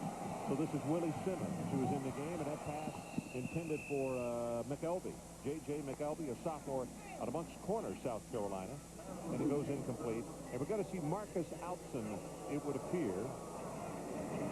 Marcus, of course, I guess gained fame, if you would call it that, when he had to come in for Florida, but he had to come in for this man right here in the national championship game. So Winkey with the second highest total of the year, only 15 of his career, actually. Zachary out of the backfield, just shy of the 25-yard line. I repeat myself, they're going to need this open date this week. They have been whipped in this football game, but they've been whipped physically also.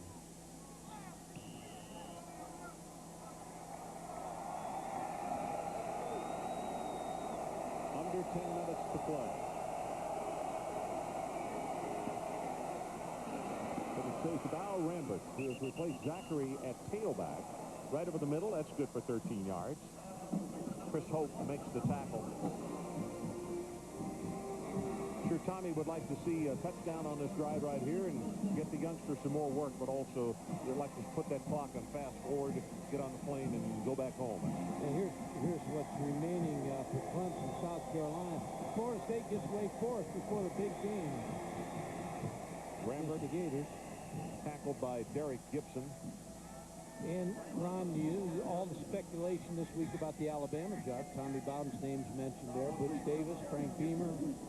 And I think it's tough for those coaches because, if you don't end it right away, then it affects your ball club a little bit. I don't think Tommy's going anywhere. No, I don't think so either. He's got a great job. Frank Beamer is either. Got a great job. The people have embraced him up there, and they'll be good for a long time to come. And in fact, they're putting together a new contract for him right now, I understand. Goes for the far corner, almost intercepted. And the youngster did just what freshmen do. He stared him down. Check in with Brian Kenny. Ron, TCU and San Jose State with two of the better running backs in the nation. Danian Tomlinson going in here, 9-yard touchdown run for TCU. They've won 13 in a row. Deontay Whitaker has just 19 yards so far. All righty, the Horned Frogs continuing to roll. 3rd down and 9. Here comes the pressure. It's David Warren in pursuit, also Alonzo Jackson, and he just throws this one for the end zone, tipped away and almost caught for the touchdown by Gardner. Thought he was throwing it away, but he came darn close to completion. Yeah, that's a pretty good job by Willie Simmons to get away from David Warren, to even get that ball up, float it up. And here comes bad news. 58's coming on the field, Jamal Reynolds. It's Chris Hope who came across really and knocked the ball away. Tay Cody was there as well. So 4th down and 9. They need the 4-yard line.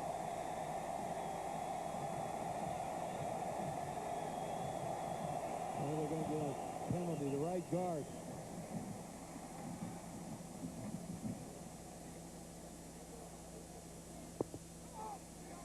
Mugros, Theo Mugros, number 60. Prior to the snap, it was a false start on the offense. You have to say, Willie Simmons, this is an extremely difficult situation to come in under, but the young man has looked very calm. He really has. He has not been rattled.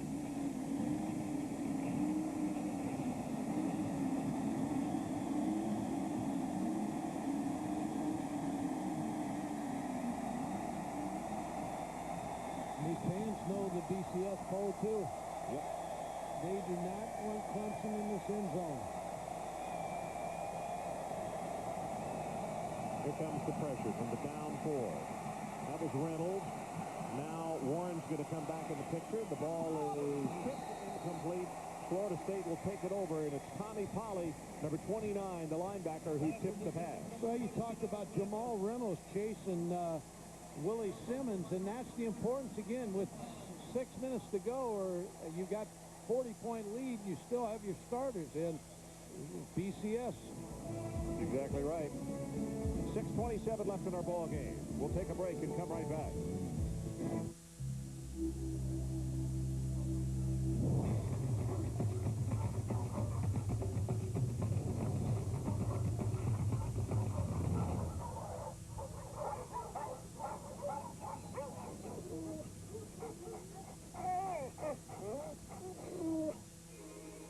Chrysler Town & Country, re-engineered and redesigned with over 80 available safety and security features.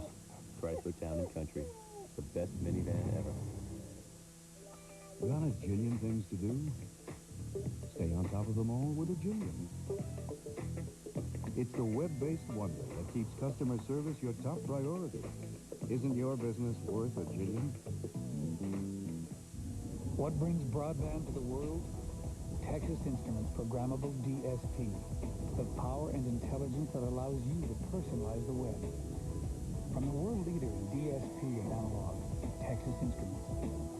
A special presentation of ESPN Classic. A charter jet carrying the Marshall University football team crashed at Remembering Marshall 30 years later. A Sports Center flashback, Wednesday night at 10 on ESPN, presented by Selsun Blue. Later on Sports Center, a battle of top teams in the Big East. Michigan and Northwestern keep on scoring and scoring. And Tigers on the prowl at the Tour Championship. Sports Center coming your way tonight at 11 p.m. Eastern.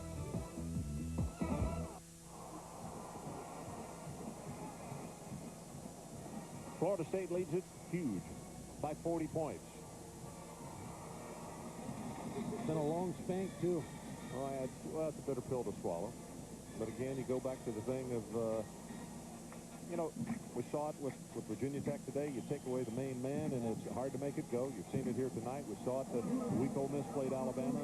Deuce got hurt early, and they took away their offensive guy, and all of a a sudden the score just gets totally out of proportion what it should have been. Marcus Alston in the ball game. This is Davey Ford, fresh leg, the junior out of West Palm Beach, and he's loose. Ford, 30, 20, 10, 5, touchdown, 82 yards. There is a flag back down at the 10-yard line.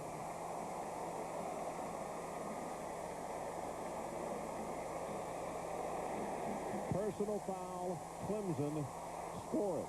Terry Bryant, number 93, hit Marcus Alston after the play. Davey Ford shows speed. Now, that's your third-team tailback. Yeah. I was going to say, when you were talking about Miami and Virginia Tech, Miami played hard today. Well, they got after Virginia Tech.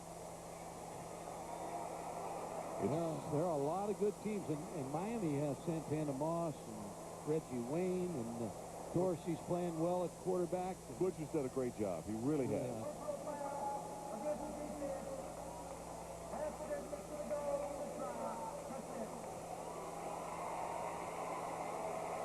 And for anybody sitting at home saying they're trying to run it up, no, it was a running play, and Tommy would tell you quickly, we just didn't get anybody in front of him to tackle it. Cimarelli time. Cimarelli's tired, too.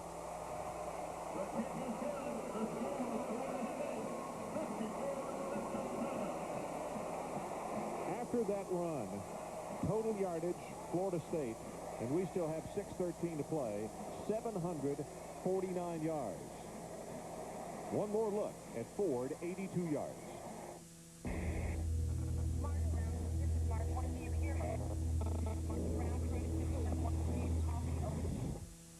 What the hell is going on here? Red Planet, Keeper Team starts Friday, November 10th. Now at Zales, save up to 50%. Plus, get an extra 10% off everything with your Zales charge card. Like this 5-carat bracelet, just $4.49 with your Zales charge. Now through Saturday at Zales stores nationwide or shop online at Zales.com. The world of B2B e-commerce can be confusing. Now imagine having the power to clearly see who you're doing business with, what is being exchanged, where your next opportunity lies, when it will arrive. Why would you do business any other way? For all your internet commerce needs, Claris, clear thinking in B2B. Ho, ho, ho! Oh, I hope you didn't put all those on the credit card. Yes, why? Do you know what those next charges are going to agree to? Don't worry. I used our new Capital One card. It's interest-free.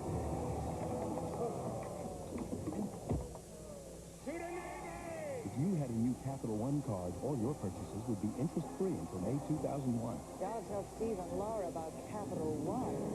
What's in your wallet?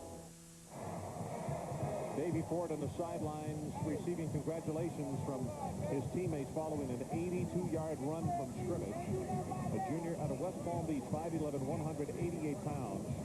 You see the average, I gave you the number just a moment ago, 749, and you see the average 535. Highest this season. 858 is the all-time. And that was against Maryland in 1992. London with the kick. This is Mance. Mance breaks the tackle at the 20, still running, crosses the 30-yard line. Adrian Karsten. Ron, the banner claiming that sometimes it's really okay to spank your children was seen by all here in Ann Bowden's box. I hope you got a hug for Tommy tonight. Oh, yes. You know, that hurts a little bit. We've been there. The truth is, as Ron and Mike were just describing, this really is the situation now with the BCS, which you understand very, very well. And he's not trying to run up the score, Bobby, isn't? This is going to be a nice 71st birthday present for him, though, when he turns 71 come Wednesday. Oh, I think so. Wednesday is his birthday, isn't it? Yes, I think so. But my heart breaks for Tommy a little bit. Very different situation this year. We talked before kickoff about the pressure being off Bobby, off Tommy, and, of course, off of you, too. You predicted perfectly the 3-point victory, which you think Bobby really needed, and goes on to win the national championship. Very different situation this year. Yes, I didn't predict this, but I think Bobby felt like probably, you know, if we played as well as we could play, it might end up like this. And thanks again very, very much for the time. Thank you. Ron? Okay, Adrian, thanks a million.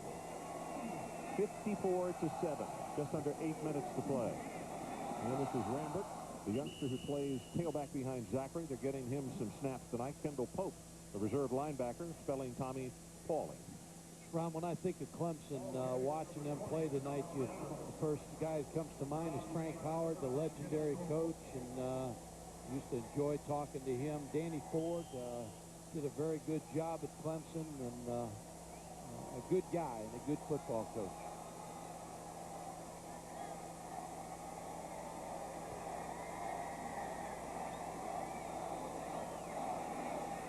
Second down, that pass don't complete, and good heavens, Tate Cody just comes out like he just shot out of a gun. Justin Watts, the receiver, but he no more had made the catch, and there was Tate Cody right there.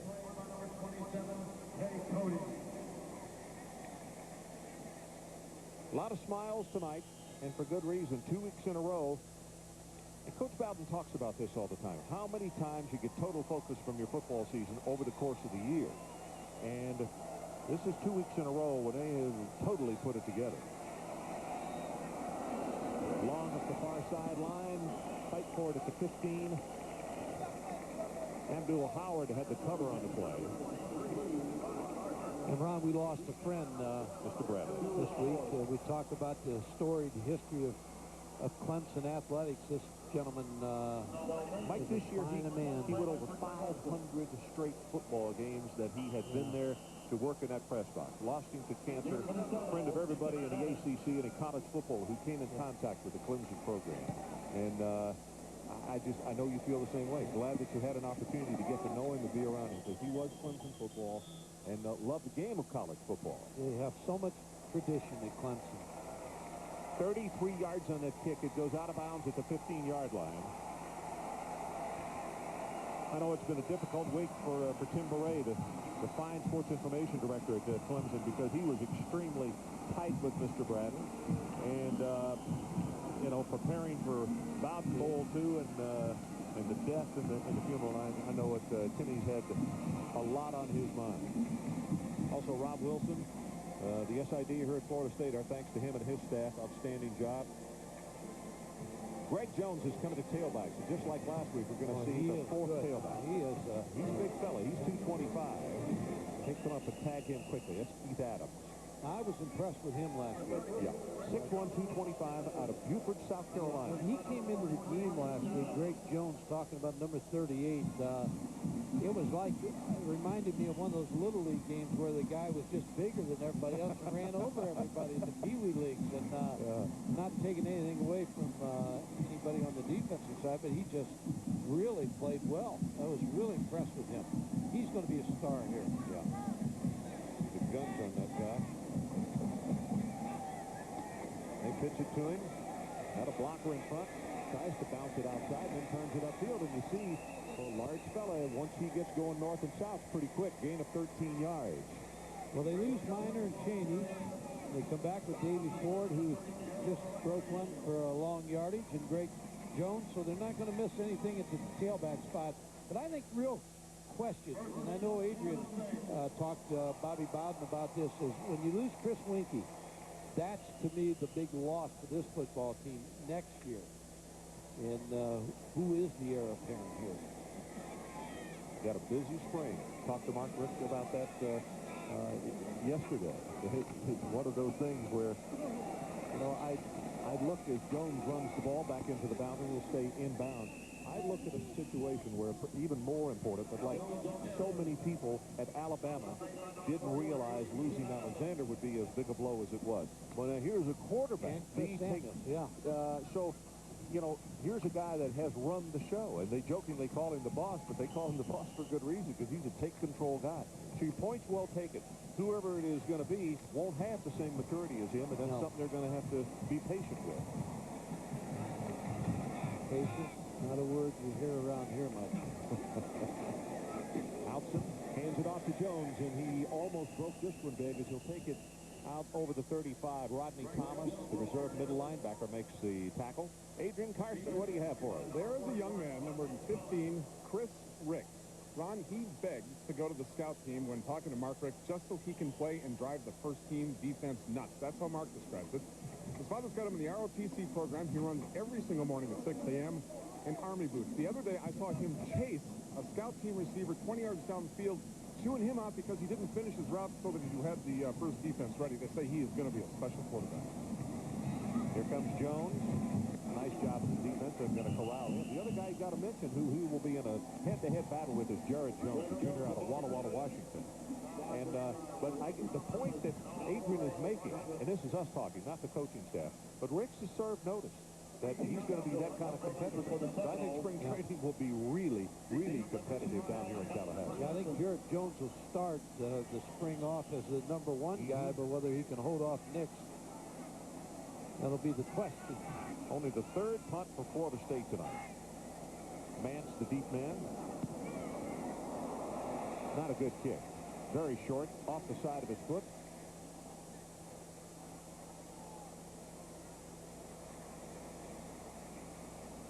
Next Thursday on ESPN, college football tonight at 7:30 Eastern. And then that's followed by the Virginia Cavaliers taking on Georgia Tech down in Atlanta. Wide receiver Kelly Campbell leading the Yellow Jackets, 7 touchdowns this season.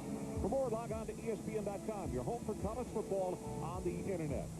You know, interesting thing, Ron, that'll be a good game.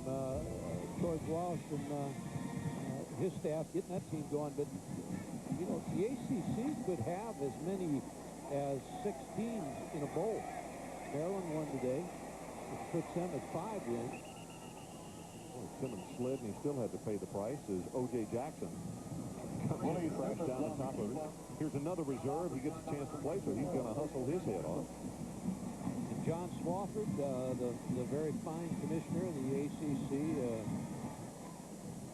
you know, who does such a good job at North Carolina's AD and now the commissioner of the ACC. It's just... Second and short, and Rambert will have the first down as he goes across midfield. Devon Darling defensively. Well, he's got to be proud of this football season because they're already bowl eligible, bowl eligible, bowl eligible. Now you got 3 teams here with only need 1, and you got a team here, North Carolina, that needs 2 wins to go to a bowl. So they could have, by my count, 7 teams in bowls. Pretty good year for the ACC. Yep. Intercepted. Was he inbounds? No. That's Abdul Howard, and they say no. Caught it out of bounds.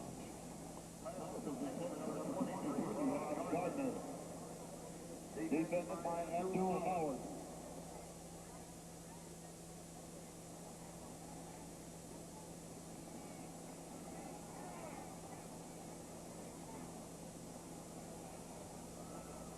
You know what's going through his mind right now is the open date in South Carolina.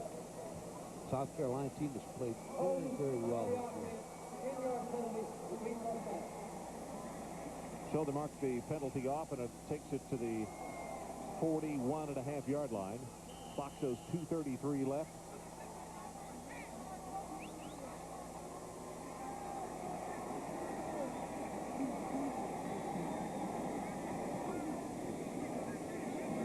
Simmons, and he's going to run out of bounds. One other thing I want to say, Don Nalen retired tonight, and I've coached against him 4 years, but I've known him for a long time, ever since he was a quarterback out of Canton, Ohio, and went to Bowling Green as a quarterback and became the school's head coach, and then to Michigan under Bo as an assistant, and took over the West Virginia job. Did a great job with the West Virginia program. Did a great job at Bowling Green, and he is a gentleman that's going to be missed in this game. He is a classy guy. You're right. This is Rambert out of the backfield, and that's a good open field tackle by Devon Darling. You know, the other thing about Don, and it happens to veteran coaches sometimes, in the fact that the last couple of years have not gone the way the fans wanted, nor the way the coaches wanted, for that matter. But it's a cumulative thing, and you got to look back and say, hey, it's not just what have you done for me lately. Look at all the physical facilities that are there because of Don. Yeah, played in the national championship game against Notre Dame. Really was competitive in the Big East. Yeah, he has contributed more than a little bit. His trademark is all over that program, and we wish him well. Okay, holding called, and all I would say, gentlemen, it's 54-7. Let's, the chairs are in the wagon if you want to start some music. And the music is not a whistle.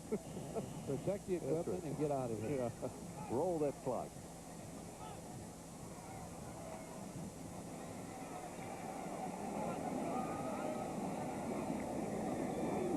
Simmons on a quarterback draw. He's got to be wrapped up. That's Kendall Pope. Well, the voting is complete, and tonight's Visa Player of the Game is selected by you, the fans, on ESPN.com. Chris Winkie, 27 of 43, 521 yards, 2 touchdowns, and he received almost 70% of the votes. And you're very astute. That's not surprising. But thanks for your participation tonight. Speaking of that, don't forget, next Tuesday, extremely important day. We wouldn't dare push you in any direction, because exercise your privilege and go vote. Very important day in America. Pass at the near sideline is going to be picked off. Intercepted by Abdul Howard. Almost got one a minute ago on the far sideline. At this one, he did catch him down. So now, all and more kudos on the sideline by Mickey Andrews, the defensive coordinator. Yeah, Jim for his Gladden, players. Mickey Andrews, Joe Kynes, entire defensive staff. Maybe missing somebody. Another outstanding effort. Odell has done a great job with that defensive line, Mike, I think. Yeah. And you've got the really, really youngsters still wet behind the ears and having them playing the way they're playing right now. I'm sure he possesses a big smile tonight. Well, one lesson to be learned here tonight, Ron. If you bring a ball club in here, you better be ready. You better hope you could stop it, because your dad's going to beat the kid 54-7. He's going to let everybody else have it, too. Well, after our game, Sports Center joined Linda Cohn, Bill Pito, for more on this big day in college football, plus the National Basketball Association, NHL, and full previews of Week 11 in the NFL. I want to get back by midnight to hear Bino and Rod Gilmore and Brian Kenny, though, and Reese Davis. They'll be talking college football all night. I love to hear Bino on that show as well.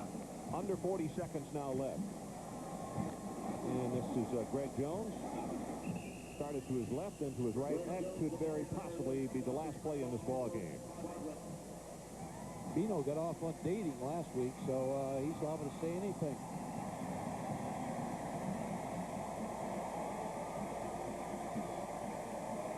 Running down, 16, now 15. Bowden Bowl 2 will go in the record books as a smashing success for the senior Bowden. Tough night for Tommy Bowden, but he didn't have all his offensive weapons here tonight. And that score is not indicative of the difference between these two football teams.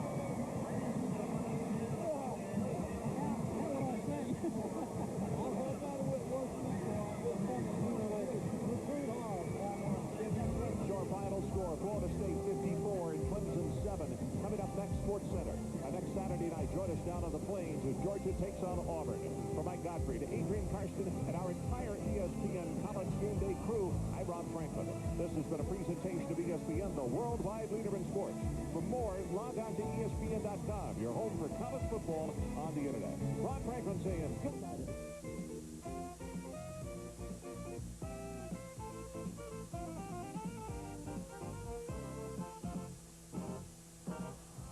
From Williams-Brice Stadium in Columbia, South Carolina, it's the number 2 ranked Clemson Tigers against the Gamecocks of South Carolina. Hello, everyone. Welcome to Columbia, South Carolina. It's the event of the year here in the Palmetto State, the Carolina Clemson game. I'm Jim Packer with Ken Willard, former All-Pro performer in the NFL, and before that, All-American in North Carolina, Ken in the ACC. I know you have a feeling for this rivalry. Well, I tell you, there's no more intense rivalry anywhere in the country. The atmosphere is electric. They were playing Celebration a little while ago. I'm not sure it's a celebration. It could be a ritual. And Clemson comes in here, the highest ranking in the school's history in the national polls, number 2. Well,